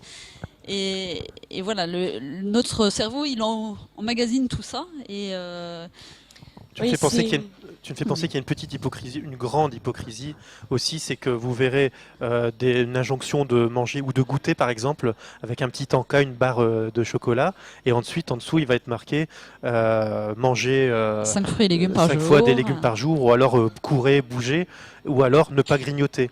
Alors ils sont malins parce que pour une pub de grignotage ils vont pas mettre l'injonction ne pas grignoter, ils vont le mettre sur une autre. Mais ce sont des messages complètement antinomiques, contradictoires. Et évidemment, le message qui protège le consommateur, ou surtout le citoyen, ou l'être humain, il est en petit. Et celui qui va détruire sa santé et par là même détruire le système économique dans lequel on vit, puisque ça a des coûts des coûts communs, la santé, les hôpitaux, etc., ça sera privilégié. Donc on voit que le système ne fonctionne pas, il marche sur la tête, mais on continue malheureusement de ne pas le remettre en cause assez fort. Alors juste pour le détail, ce dont vous parlez, ces injonctions, ça s'appelle des injonctions paradoxales. Ça a été beaucoup étudié en psycho, notamment par l'école de Palo Alto. Alors, ils ont étudié ça parce qu'ils pensaient que c'était à l'origine de la schizophrénie. C'est dire à quel point, c'est juste pour la précision, c'est pour dire à quel point ça peut être grave. Une injonction paradoxale dans un esprit, si on est bombardé d'injonctions paradoxales, ça rend fou. Alors là, bon, évidemment, c'est vrai que j'abuse un petit peu. Là, on était dans l'école de Palo Alto, on parlait d'injonctions paradoxales dans la famille. Mais la pub et nos idéologies actuelles, quand on cherche au travail, dans le monde publicitaire, il y en a partout. Et à un moment donné, ça nous met dans des modes de vie impossibles à suivre, qui forcément nous frustrent. Et ça, c'est très grave. Voilà, pour la petite parenthèse. Alors, petite question. Ça a l'air d'aller mieux. Alors, il faut que je la retrouve. Quelqu'un qui m'a demandé est-ce que ça va, Gul. Ça va. J'ai une voix un peu faible. Je m'en excuse. Depuis tout à l'heure, je fais des allers-retours et je vais parler un peu faiblement maintenant, mais normalement avec le micro, vous m'entendez bien. Voilà. Alors, la même question, une question de tout à l'heure. Oui. Si je sors demain midi dans la rue et que j'écris « Stop pub » sur un panneau publicitaire illégal, qu'est-ce que je risque et j'arrive pas. Et pour un illégal, pourquoi c'est illégal? Qu'est-ce que je risque si jamais quelqu'un fait comme vous? Alors, vaut mieux pas le faire tout seul. Que ce soit légal ou illégal, parce que c'est pas parce que c'est illégal qu'on a le droit de se faire justice soi-même. C'est interdit de se faire justice soi-même. Vis-à-vis de la loi, ça marchera pas. Nous, à Lille, on l'a expliqué tout à l'heure, c'est un peu particulier parce que les renseignements généraux, d'ailleurs, nous l'ont dit assez vite. Au bout de 2 ans, on a ordre de plus vous arrêter. Et donc on trouvait ça injuste. Alors on disait que la police, la loi n'est pas la même pour tous, à Paris ou à Lille. Déjà ça c'est bizarre, mais elle n'est pas la même pour tous non plus si on le fait tout seul ou en groupe, en collectif. Un collectif qui plus est avec des messages politiques. Ils savent très bien que on a des armes intellectuelles, de solidarité financière, pour affronter un procès. Mais si on le fait tout seul, ça coûte cher. et un procès, ça coûte cher. Si on le fait tout seul, il y a beaucoup plus de chances de se faire matraquer et financièrement et avec peut-être des peines de justice. Je pense c'est pas pour rien qu'on a créé un collectif, c'est pour qu'il y ait une solidarité à tout point de vue et pour être plus fort, pour s'armer dans cet acte de désobéissance civile. Mais après, c'est complémentaire. On jette pas du tout la pierre à ceux qui font ça seuls. La nuit, souvent c'est de nuit quand même. Voilà. Il y a des gens qui cassent des panneaux, il y a des gens qui barbouillent des panneaux la nuit, il y a des gens qui, comme Paysage de France, attaquent la loi, enfin attaquent les afficheurs par rapport à la loi. Il y a des gens comme nous qui faisons de la désobéissance civile à visage découvert. Il y a plein de façons de lutter contre la publicité. Elles sont toutes complémentaires selon moi. Enfin, même si je suis pas sûr de pouvoir vanter des trucs illégaux, mais en tout cas, je déconseille de le faire tout seul, ou alors il faut vraiment pas se faire choper parce que là, ça devient dangereux. Alors justement, on en arrive à la façon d'agir sur l'artivisme. Qu'est-ce que c'est l'artivisme ? Alors l'artivisme, c'est comme son nom l'indique, ça vient de activisme, donc du militantisme engagé, de l'activisme est mêlé avec l'art, donc une forme artistique, une autre manière de faire de la politique ou de faire du militantisme.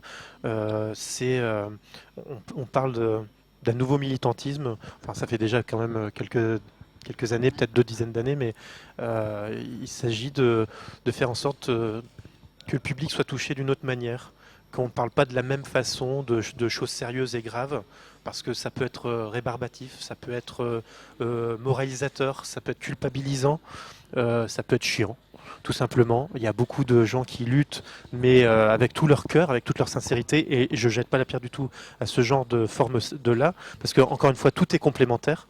Mais on se rend compte, nous à travers les déboulonneurs et moi à travers le théâtre de rue notamment comme l'église de la Très Sainte Consommation, que le public réagit différemment et que des formes plus soit spectaculaires ou plus drôles sont vraiment à même de toucher l'esprit d'une autre manière, quoi.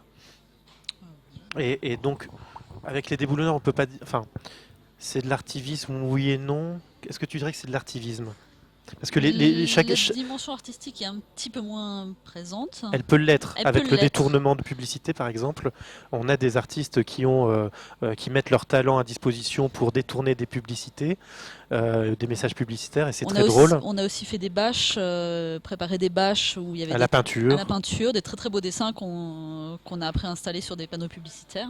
Là, on peut dire que c'était l'artivisme. Effectivement, pendant certaines actions, on a de la musique, on chante, on essaie de ce soit des actions conviviales, festives, pour que ça soit adressé à tout le monde, à la famille, aux plus jeunes, aux plus vieux, à ceux qui sont irrités par la publicité comme pollution visuelle, comme à ceux qui trouvent que c'est intolérable d'un point de vue psychique, les radicaux, les moins radicaux.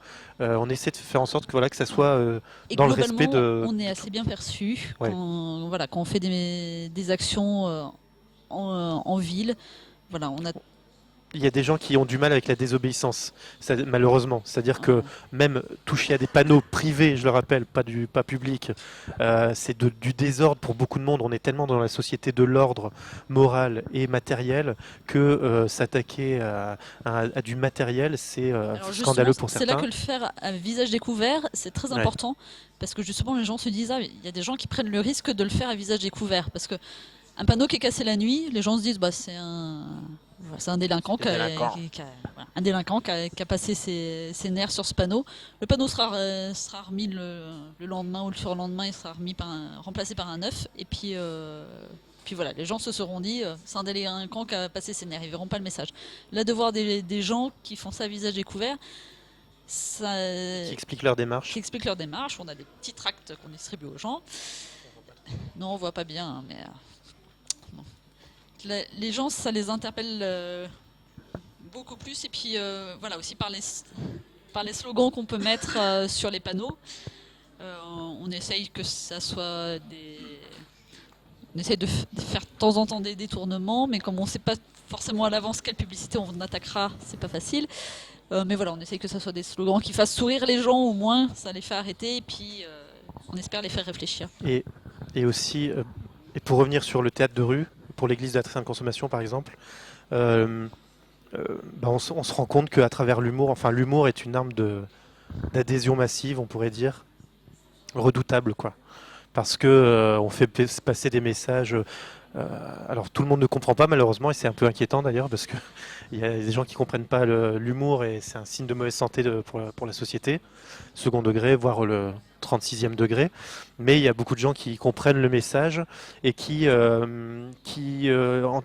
entendaient ce message au premier degré n'adhéreraient pas. Et comme là il y a de l'autodérision en même temps que de l'humour, que du rire. Il y a quelque chose de collectif qui se passe et ça passe beaucoup mieux. Et on peut engager le débat et à partir de là entamer une réflexion qui va être longue mais voilà, on sème des graines. On ne va pas apporter de solutions clés en main mais des pistes au moins quoi. Alors pour l'église de la Très Sainte Consommation, je me demandais, est-ce qu'il y avait des sources d'inspiration à la base de cette église ? Des sources d'inspiration en fait.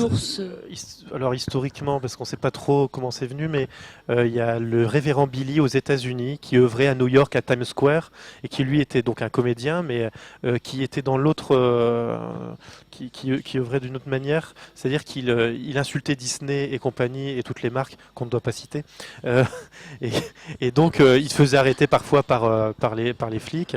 Et vraiment, il disait, voilà, vous êtes Satan, etc. Et nous, en France, il y a quelqu'un qui a repris ce concept, mais avec un prêtre, que j'interprète, à Lille en tout cas, et qui au contraire, adore le capitalisme, adore la croissance, le fric.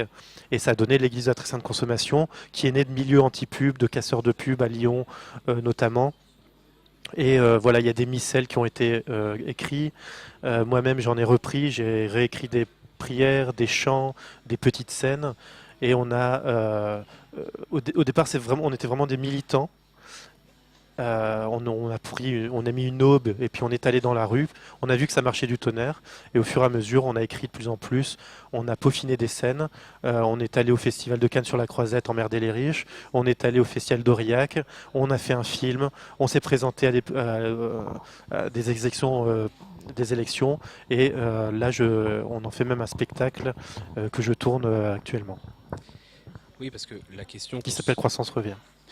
Qu'on pose aussi, c'est agir, mais comment agir, comment penser, c'est une question que vous vous posez aussi, comment penser l'activisme, comment aussi, c'est une grande question dès qu'on milite, comme vous le faites, comment être visible. Il y a non seulement l'humour, mais comment aussi être visible à une époque où, paradoxalement, là où on a le plus d'informations, on peut éprouver beaucoup de difficultés à être visible. On sait très bien qu'aujourd'hui, si vous êtes 1000 à manifester dans la rue, il y aura des journalistes, il y aura un écho, mais ça va très vite disparaître dans le bruit de l'information. Comment faire exister aujourd'hui le débat public où il n'est plus possible d'être dans du quantitatif en termes de force, manifestation? C'est aussi la question que vous posez finalement sur l'action elle-même, une réflexion sur comment agir. Déjà, le point commun entre les deux, par exemple l'église de la Très Sainte Consommation et les déboulonneurs, c'est qu'on essaie ça on l'a peut-être pas dit, de se réapproprier l'espace public, d'aller dans la rue, là où sont les gens, et de recréer du débat public qui est confisqué totalement parce que à la télé ou alors dans des consultations pseudo-démocratiques, voilà, les dés sont pipés, les choix sont déjà faits, il n'y a pas vraiment de débat quoi. On nous dit ce qu'on nous doit penser, on sait très bien, alors que là, tout d'un coup, on est des poils à gratter, on est des grains de sable, mais dans la mécanique de la consommation et de la bien-pensance, mais vraiment là où sont les gens, on les voit en vrai, on peut discuter avec eux, même si c'est pas toujours évident. Et donc voilà, on se réapproprie l'espace public qui est confisqué totalement par la sphère marchande avec la publicité, par les magasins. On n'imagine plus sortir sans avoir un but consumériste ou marchand. Et on essaie de mettre autre chose, quoi. On essaie de mettre de la poésie, on essaie de mettre de la rencontre, on essaie de promulguer des choses qui sont gratuites mais qui sont bien plus valorisantes, comme l'échange, le savoir, je sais pas moi. Et comment être présent aussi, alors tu disais des manifestations à 1000, on n'est jamais 1000. Mais par contre, on fait des actions tous les mois. À Lille, on est très très très régulier. Donc là, la semaine prochaine, on va faire la 84e action. Et ça fait aussi que dans le paysage lillois, en fait, les gens commencent à savoir que les déboulonneurs existent. Et voilà. Il y a beaucoup de gens qui, des fois, nous rejoignent en disant « Ah, mais ça fait très longtemps que je vois vos œuvres régulièrement, parce que voilà, les panneaux sont vus. » Et donc, du coup, voilà, on n'arrive pas à faire des manifestations à Lille, à 1000, mais le fait d'être très, très régulier dans l'action, ça permet... Là, il y a eu des consultations donc pour le nouveau règlement local de publicité à Lille. Bon, je suis assez pessimiste sur ce que ça peut donner, mais on a été invité dès le début à participer en tant qu'acteur de protection, et ça, c'est grâce aussi aux actions qu'on fait régulièrement. Tout à l'heure, je disais de manière un peu optimiste qu'il y a de plus en plus de gens qui sont concernés ou qui sont... Voilà, qui s'éveillent à l'anti-publicité. En réalité, peut-être qu'il y en a de plus en plus, mais qui passent à l'action, c'est vrai que c'est difficile. Notamment pour la désobéissance civile, parce que ça fait peur, parce que ça a des répercussions, alors qu'en réalité, non seulement c'est jubilatoire, mais que... On a essayé, on ne peut plus arrêter. C'est un peu de la drogue, même si, on n'est pas non plus des barbouilleurs compulsifs, mais bon, en tout cas, ça fait plaisir, c'est de désobéir à la loi quand on pense que notre action est légitime, elle est juste. C'est vraiment sympa. En plus, il y a un collectif qui se crée, il y a des rencontres qui se créent. C'est vraiment très riche. Mais dans les faits, c'est vrai qu'on a du mal à être nombreux à faire. Normalement, le collectif des déboulonneurs avait vocation à essaimer dans toute la France, parce qu'on s'était dit que s'il y avait 100 villes au même moment qui œuvraient, forcément, il allait avoir une mobilisation politique et des choix. On allait tout casser. Et voilà. Or, ça s'est pas fait. Pour plein de raisons. Il reste qu'on est là, on nous dit alors c'est quoi les avancées, pourquoi vous existez, tout ça. On est là, on le fait, c'est important. On sait qu'il y a des antipubs en France, avec Paysage de France, avec nous. Et puis avec le peu de moyens humains et financiers qu'on a, on a quand même un écho qui est relativement important, notamment médiatique. Et je voulais en parler aussi parce que tu voulais faire un petit... Non, tu disais, il y a Paysage de France et nous, il y a aussi Résistance à l'agression publicitaire, surtout, qui est une association qui est vieille de 20 ans et qui fait un très très gros travail sur l'antipub en France. Résistance à l'agression publicitaire. Salut les copains. et pour revenir aux médias, tu dis comment on fait. Oui. Alors ça c'est pour ceux qui agissent déjà, mais c'est vrai que nous on est assez critique envers les médias. C'est la limite de ça, mais voilà, autant on va dans la rue, autant on a décidé de s'adresser aussi aux médias, c'est-à-dire de ne pas les boycotter. On peut faire le choix de s'adresser qu'à 100 ou 1000 personnes qui nous rencontrent. On peut aussi, même en prenant le risque de la déformation, voire de la désinformation des médias, on prend le risque, mais on peut toucher beaucoup plus de monde comme ça, avec notamment la répétition, quoi. Et sinon, vraiment pour les gens, comment ils peuvent faire, comment ils peuvent sauter le pas. Il faut venir à plusieurs. Moi, je dis souvent, il ne faut pas venir tout seul, il faut venir avec des amis. Vous venez dans des groupes, dans des boulonneurs, vous en créez. Il faut être 10, 20, il faut être solide. Mais pour les gens qui voudraient agir, il y a une très très bonne occasion d'agir. Ça va être le 25 mars. 25 mars, vous notez partout. Donc ça reviendra en plus tous les ans, donc notez bien la date. C'est la journée mondiale anti-pub. Et donc, RAP, donc c'est Résistance à l'agression publicitaire, a lancé un appel à tout le monde à faire des actions anti-pub. Alors les actions anti-pub, ça peut être du barbouillage comme nous, mais là, il faut savoir qu'est-ce qu'on risque. Ça peut être des actions beaucoup plus simples. En ce moment, à Lille, il y a des gens qui mettent des papiers comme ça, par exemple, nuit gravement au climat. On met ça avec du scotch sur un panneau publicitaire, ça gâche totalement la publicité, pour peu qu'on le mette sur le visage de la personne, ça cache absolument tout. Et on risque absolument rien en du terme légal, parce que c'est du scotch. On peut l'enlever en disant qu'on peut l'enlever, ça dégrade rien du tout, donc vous risquez absolument rien. Si vous voulez avoir des modèles, il y a plein d'autres affiches aussi, c'est sur recouvrons.antipub.org. Vous pouvez voir sur le site antipub.org, vous aurez toutes les infos. Et donc ça peut être des actions comme ça, vous pouvez inventer plein de sortes d'actions anti-pub, et donc ça sera le 25 mars. Et si vous faites une action, il faut essayer d'en faire parler et que ça se sache. Donc informer antipub.org que vous avez fait une action, que vous préparez une action. Voilà. Et juste pour encourager les gens à passer à l'action, c'est vrai que quand on est vraiment ulcéré par la publicité, bon, je crois que le meilleur moyen, c'est vraiment de faire, quoi, d'agir. C'est difficile au début. Peut-être qu'au départ, on va pas être à l'aise avec la prise de parole en public ou on pense qu'on n'a pas d'arguments et tout. Mais ça vient. Il faut du temps. C'est comme absolument dans tous les domaines. On apprend, et ensuite, on acquiert des savoirs et on peut les partager ensuite. Voilà. Alors un bon moyen aussi pour s'exercer à l'anti-pub, à cet engagement, je pense qu'un petit préliminaire avant de taguer une affiche, on peut aussi s'entraîner sur le net.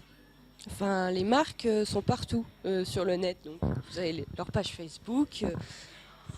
Si vous traînez sur le net, je pense que je n'ai pas besoin de vous donner la définition du trolling. Donc voilà, ça peut être une action anti-pub aussi si c'est bien fait. Voilà, alors je vais passer un petit commentaire sur... alors c'est Languedux qui nous dit, en parlant de pub, il y a pub papier et le stop pub reconnu par le ministère de l'Intérieur, je crois. J'ai moi-même un stop pub sur ma boîte aux lettres depuis 3 ans, aux alentours de Noël. Ah, j'ai perdu le commentaire. Non, c'est bon, il est là, on va le retrouver. C'est parce qu'il y a des commentaires qui arrivent en même temps. Alors du coup, je les perds. Non, c'est bon. Aux alentours de Noël. Aux alentours de Noël. Il y en a encore plus. Et ils les mettent quand même dans les pubs, dans les boîtes aux lettres peut-être. Catalogue pour jouer pour enfants. Malgré celui-ci, j'ai eu beaucoup de magazines, 2 fois en une semaine. J'en ai discuté avec des amis qui me disaient qu'ayant habité dans des grandes villes, plus d'une fois, ils s'étaient fait arracher leur stop pub. Savez-vous s'il y a des moyens ou des recours ? Alors, il n'y a pas de recours et c'est vraiment au petit bonheur la chance. Moi, j'ai de la chance que dans mon quartier, les gens qui distribuent les publicités respectent très bien. J'ai mon panneau stop pub et vraiment, j'ai 0 publicité dans ma boîte aux lettres parce que dans mon quartier, j'ai des gens respectueux qui distribuent les magazines. Merci à vous. Voilà. Après, il y a des endroits où systématiquement, il y a de la publicité, même s'il y a le petit panneau. Il n'y a pas de recours, on ne peut pas attaquer les agences qui font distribuer les papiers. Je crois qu'on peut. À un moment, je crois qu'on m'avait dit qu'on pouvait les mettre dans la boîte aux lettres de la Poste, enfin dans les. Dans les boîtes aux lettres. Et du coup, c'est renvoyé à la société pour les lettres, c'est ça ? Les lettres. Mais sinon, et comme ça, c'est elle qui les paye. Si vous reconnaissez que c'est de la pub, alors moi, par exemple, j'ai ça avec des opticiens, alors que j'ai pas besoin de lunettes, je sais pas trop, il y a un très mauvais ciblage. Et on peut les renvoyer directement. Ouais.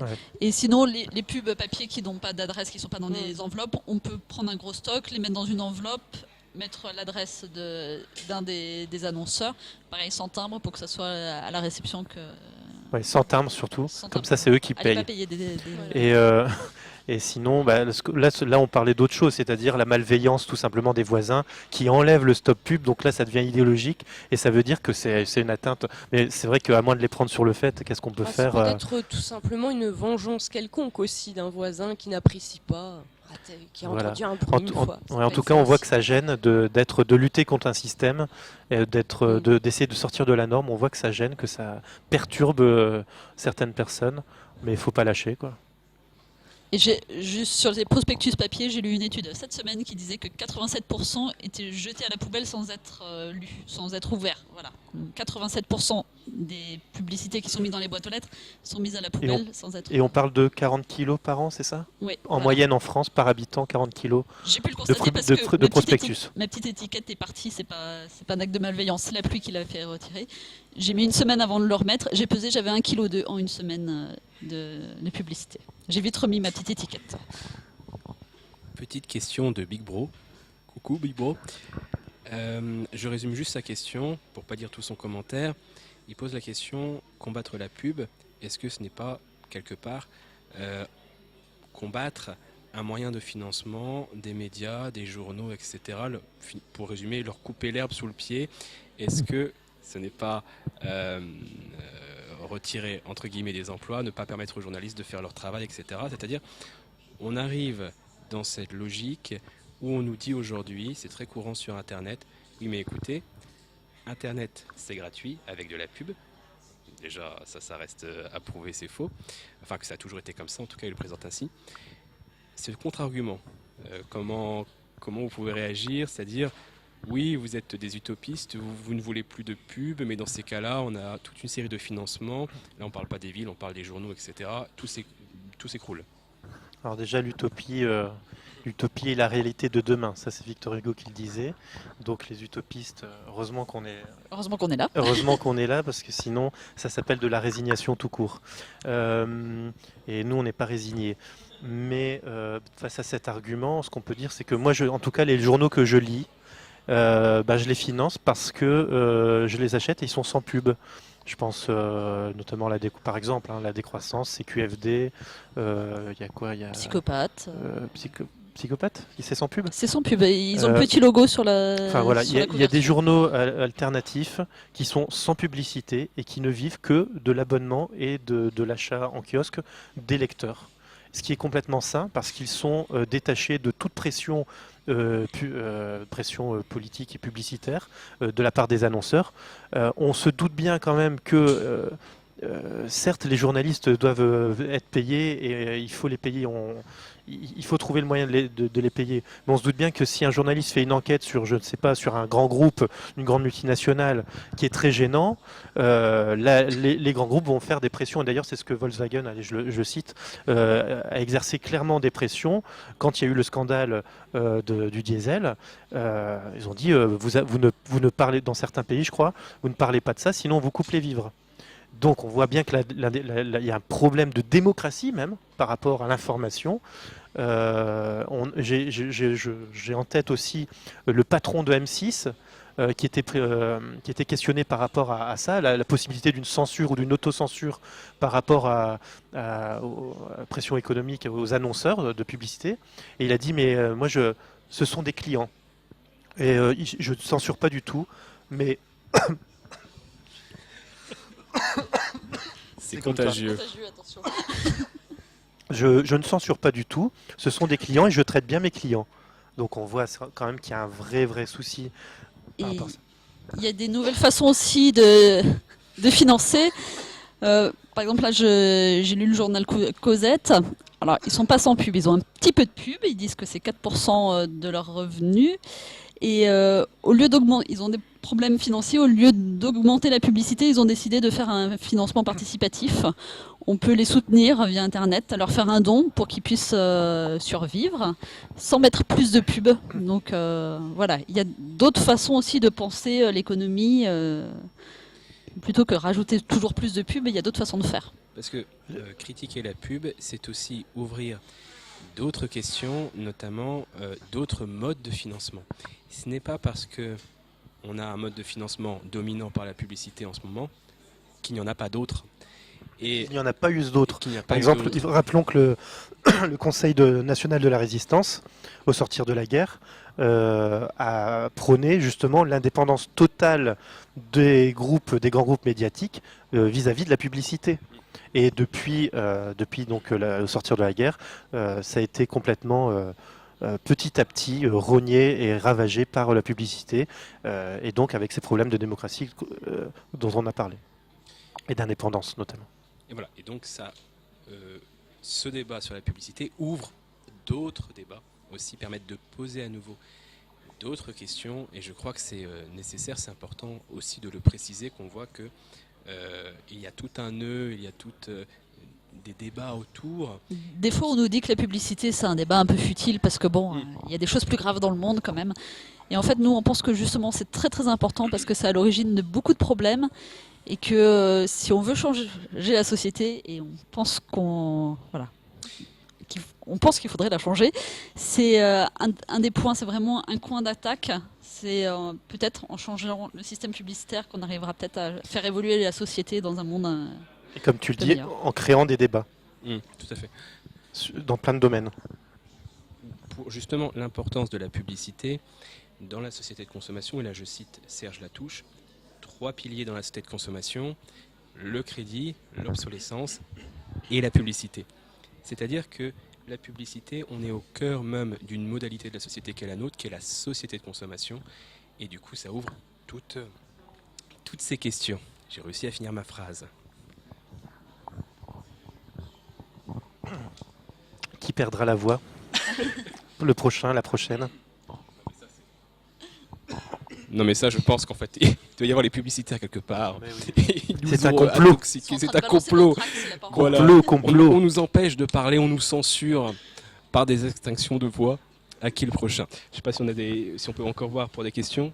Ça va mieux du coup, tout d'un coup. Voilà, j'ai parlé du complot, c'est voilà. Bon, c'est dit. Bon. Alors d'autres questions peut-être. Moi aussi ça va mieux. Alors, ouais, il y avait une question tout à l'heure que j'ai vue, mais que je n'arrive plus à retrouver. Mais enfin, je me rappelle un petit peu. Elle demandait, ou il demandait, s'il n'y avait pas d'autres moyens de hacker la pub que le tag. Alors, D'acquérir? d'hacker. Hacker. Voilà, de détourner. Pirater. Saboter. Alors, je pense qu'il y a pas mal de mouvements là-dessus, sur le détournement, sur des artistes aussi qui font beaucoup. Peut-être que. Alors justement, question hacking. En ce moment à Lille, il y a des panneaux numériques qui sont apparus sur la Grand Place. Donc notamment un grand panneau publicitaire qui fait 7 mètres carrés, qui est dans une vitrine. Bon, pour la petite histoire, le groupe qui a posé le panneau dit il n'y a aucun souci parce qu'on est dans la vitrine. En fait, ils seraient sur la façade, ils seraient interdits, mais comme ils sont dans la vitrine, ils disent on est chez nous, on fait ce qu'on veut. Donc nous, le moyen qu'on a trouvé pour pouvoir contrer cette publicité, comme elle est très haute, on balance des œufs remplis de peinture. Donc c'est très artisanal parce qu'on est des quiches en informatique. À Bruxelles, il y a un très très grand panneau publicitaire qui diffuse une publicité pour une marque de soda depuis des années, qui est en haut d'un grand immeuble, qui est au bout d'une grande avenue, et donc quiconque est déjà allé à Bruxelles, voilà, tout le monde l'a déjà vu. Et récemment, il a été piraté. Voilà, il y a quelqu'un qui a réussi à s'introduire dans le bâtiment et à brancher son ordinateur et a réussi à changer le message qui était en haut de ce truc. Donc il y a d'autres façons. Et c'est vrai que qu'on n'a pas l'habitude on est beaucoup à ne pas avoir la maîtrise des outils technologiques, mais on aimerait vraiment, je sais pas, apporter à l'anti-pub d'autres moyens hyper complémentaires, et notamment ça, le hacking de ces écrans. Enfin, on est très très preneur de ça, quoi. Je crois que c'est un appel si des gens nous Tout à fait. regardent. Oui. Si vous avez des compétences en informatique, si vous êtes codeur, même pourquoi pas pour organiser des plateformes sur Internet, ce genre de choses, peut-être pour que ce soit plus facile aussi de s'organiser entre des villes, etc. Voilà, je pense que vous pouvez les contacter via le site. C'est intéressant aussi de créer des passerelles, c'est-à-dire que il y a beaucoup de choses il y a beaucoup de choses un peu partout en France, mais parfois de manière parcellaire, de manière pour certains pas visible, voire pas du tout. Ce qui fait qu'il y a des gens qui agissent déjà, mais qu'est-ce qui manque? Il manque des passerelles, il manque des connexions qu'Internet peut nous apporter. C'est le cas de le dire. Voilà. Et pour le coup, s'il y a des gens qui nous regardent, qui peuvent proposer justement, et là pour le coup c'est une action, qui ont des compétences, qui sont codeurs, je pense que ça pourra contact@déboulonneur.org. Voilà. Donc l'appel est lancé. Je ne sais pas si...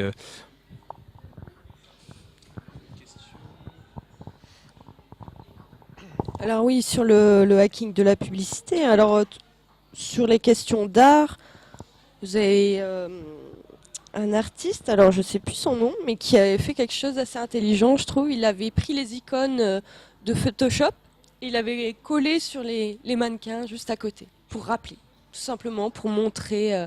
Des fois, pour être actif, dans l'activisme, il suffit de montrer les choses telles qu'elles sont, c'est-à-dire rappeler qu'il y a eu Photoshop, il y a eu du trafic d'images. Alors je sais pas si je vais pouvoir retrouver l'image, mais... Récemment aussi, sur Twitter, on a critiqué un des panneaux qu'on avait barbouillé en disant que on comprenait notre combat, mais que ce qu'on faisait c'était moche. Et ben, je rejoins les gens qui pensent pouvoir faire quelque chose de plus beau, à venir nous rejoindre. Et nous, on est tout à fait preneurs de bons graffeurs qui voudraient venir barbouiller avec nous. Voilà, nous on n'attend que ça, des gens qui... Les graffeurs, les graphistes, les artistes... des artistes, les hackers, tout court. Tout est... Voilà. Et c'est déjà le hacking qui consiste à reprendre des outils, de la publicité par exemple, pour en faire autre chose. Il y a là aussi la notion du hacking, de détourner. Alors j'ai mis cette petite photo aussi, une façon de montrer vraiment les choses telles qu'elles sont, c'est d'avoir souvent un appareil photo sur soi. Alors cette photo là de cornets qui sont moisis par l'humidité, ce sont des vrais cornets. Hein. Là pour le coup il n'y a pas eu de Photoshop à part pour le petit M en haut. Donc ça c'est un moyen aussi quand vous êtes salarié dans un endroit de garder des souvenirs photos. Et de casser la vitrine publicitaire pour le coup, en montrant justement la réalité par rapport à ce qu'on nous vend par la publicité. On pourrait l'imprimer et la mettre sur un panneau publicitaire. Tout à fait. Celui de la place Riour qui je la connais pas, je celui-là. ne connaissais pas, mais en fait, il s'agit de ça. C'est un peu ce qui nous rassemble peut-être. C'est effectivement encourager toute forme de sabotage de ce système mortifère par tous les moyens et particulièrement de dénoncer cette fausse image, voilà, cette grande farce, quoi, et cette image propre, clean du capitalisme, et de montrer ce qu'il y a derrière, de montrer à quel point c'est soit dangereux, soit vicieux, soit cynique, parce que là on parle du gâchis également, du gâchis alimentaire. Tout ce que la publicité veut nous vanter, toute la beauté soi-disant des produits, il faut en montrer aussi la laideur, à la fois par rapport à l'écologie, par rapport au gâchis, par rapport à l'obsolescence programmée, et par rapport aux conditions aussi sociales. Tu parlais des travailleurs, c'est vraiment important que dans chaque personne qui travaille dans des grandes entreprises aussi montre à quel point, non, il y a une autre facette qu'il faut dénoncer, quoi. Oui, ça c'est un point sur lequel je reviens aussi très très souvent dans le blog et puis aussi dans le livre L'homme formaté, c'est médiatiser.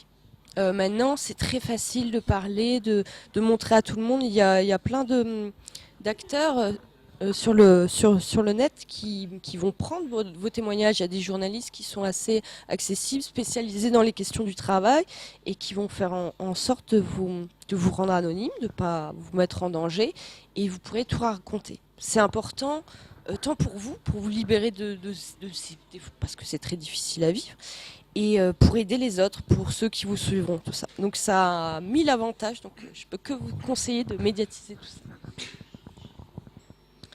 Alors, une question de Powi. Une dernière. J'ai une autre question en face de moi, c'est pour ça que j'ai un petit peu lagué. Je vais vous dire ça. Alors, est-ce que j'ai le droit de me balader en homme sandwich avec la pub à raison de nos cerveaux dans la rue, en distribuant des tracts? Est-ce que cela peut avoir un impact, cette action? Alors, il veut se balader en tant qu'homme sandwich. En homme sandwich, avec des marques? Ah non, anti-pub. Anti-pub. Homme sandwich, anti-pub, tout à fait. Hein. Tout à fait. Ah oui, tout à fait. C'est une forme d'artivisme. C'est mettre de la fantaisie. Alors tout à l'heure, tu disais c'est difficile d'être voyant. C'est vrai que moi, par exemple, quand je suis en prêtre dans les rues, on a l'impression parfois que je participe à un enterrement de vie de garçon, parce que tout le monde trouve tout banal maintenant. Tu as eu très raison de le préciser, mais n'empêche que parfois avec des messages percutants et là, s'il se transforme en homme sandwich. Ça peut être tout à fait nouveau en plus, parce que je ne sais pas si on l'avait déjà vu, mais il faut encourager toutes les formes de création. Voilà. Ouais, très bonne idée. Et l'imagination. L'imagination. Contre justement ce qui nous dépouille aussi de notre imaginaire. Je crois que c'est peut-être là, puisque je crois que c'est bientôt l'heure qu'on va terminer, qu'on va voir, je ne sais pas si vous avez quelque chose à dire, un mot de la fin. Créer, c'est résister, résister, c'est créer. Oui. Ça, c'est assez connu, mais c'est voilà, c'est La- tellement la- vrai. La création, l'art, l'imagination, la débrouille et aussi le plaisir. Tu le disais, il y a du plaisir à le faire. Le C'est partage. aussi se réapproprier d'une certaine manière un espace où parfois on se sent étranger. Alors je retrouve plus la question, mais quelqu'un a parlé. Je me souviens plus, ça avait été évoqué puisque je suis parti à un moment d'aliénation aussi. Donc voilà. Tu voulais dire? Non, tout à l'heure, je voulais juste dire, aussi en conclusion, pour les personnes qui voudraient agir, donc il y a le 25 mars, mais s'il y a des nordistes parmi vous, le jeudi 21 janvier, on fait une action du côté de Lille. Voilà, donc sur le site, c'est pas encore annoncé sur le site desboulonneurs.org, mais ça le sera d'ici ce week-end. Voilà, donc suivez. Jeudi suivez, prochain. Jeudi prochain, suivez ça. Le 21. Et puisqu'on en est aux annonces, alors j'ai rien à vendre, hein, mais souvent parce Attention, que alors attention. ça c'est juste un truc qu'on nous dit souvent quand on donne des tracts. Alors on nous dit oui, alors vous aussi vous faites de la pub. Ce à quoi on répond. Vous faites de la pub non, pour l'antipub. C'est pas vous faites de la pub pour l'antipub. Non, c'est pas de la pub, c'est de l'information. Nous, la différence avec les publicitaires, c'est qu'on n'a rien à vendre. Et ça, c'est une grande différence majeure. Bon, et là, une autre information, donc, c'est que le 25, pour ceux qui habitent le Nord, Lille notamment, le 25 janvier, vous pourrez découvrir pour la 3e année consécutive, le lundi 25, donc lundi prochain, la 3e cérémonie des Doigts d'Or de l'église de la Très Sainte Consommation, à ne pas louper avec l'humoriste Émeric Lompré, moi-même et d'autres. On remet, comme chaque année, des Doigts d'Or, le doigt du capital. On le voit là. Voilà le doigt du capital. Donc c'est une statuette, un vrai doigt d'or, au pire raclure de capitaliste de l'année 2015. Une façon de, voilà, un exutoire pour tous ensemble voir toutes les horreurs qui sont passées et les injustices qui sont passées en 2015, mais de manière humoristique. Et voilà, ça fait du bien. C'est une soirée à pas louper pour ceux qui nous suivent dans le Nord. Et tu fais bien de le dire, puisque du coup tu réponds à une question qui a été posée toute la soirée, répétée, donc un copier-coller de quelqu'un qui s'appelle Pabette, et qui demandait finalement qu'est-ce qui vous distingue, vous, dans vos actions des publicitaires. Tu as déjà répondu à la question, c'est que On vous n'a rien à n'avez vendre. rien à vendre. Je crois que c'est, quand on parle qui manipule qui, je crois que c'est un argument de poids. Sur ce, nous allons faire donc une pause de 5 minutes. On va peut-être, dans la soirée, on verra, peut-être se retrouver. Merci à vous d'être là. Merci beaucoup de nous avoir apporter tout invités. ça. Et merci de nous avoir suivis. Merci à vous d'avoir suivi cette première partie, d'avoir supporté mes extinctions de voix. Je vais essayer de me réparer un petit peu. On prend 5 minutes de pause et on se retrouve pour la suite avec la question du journalisme. 5 petites minutes donc, sans pub.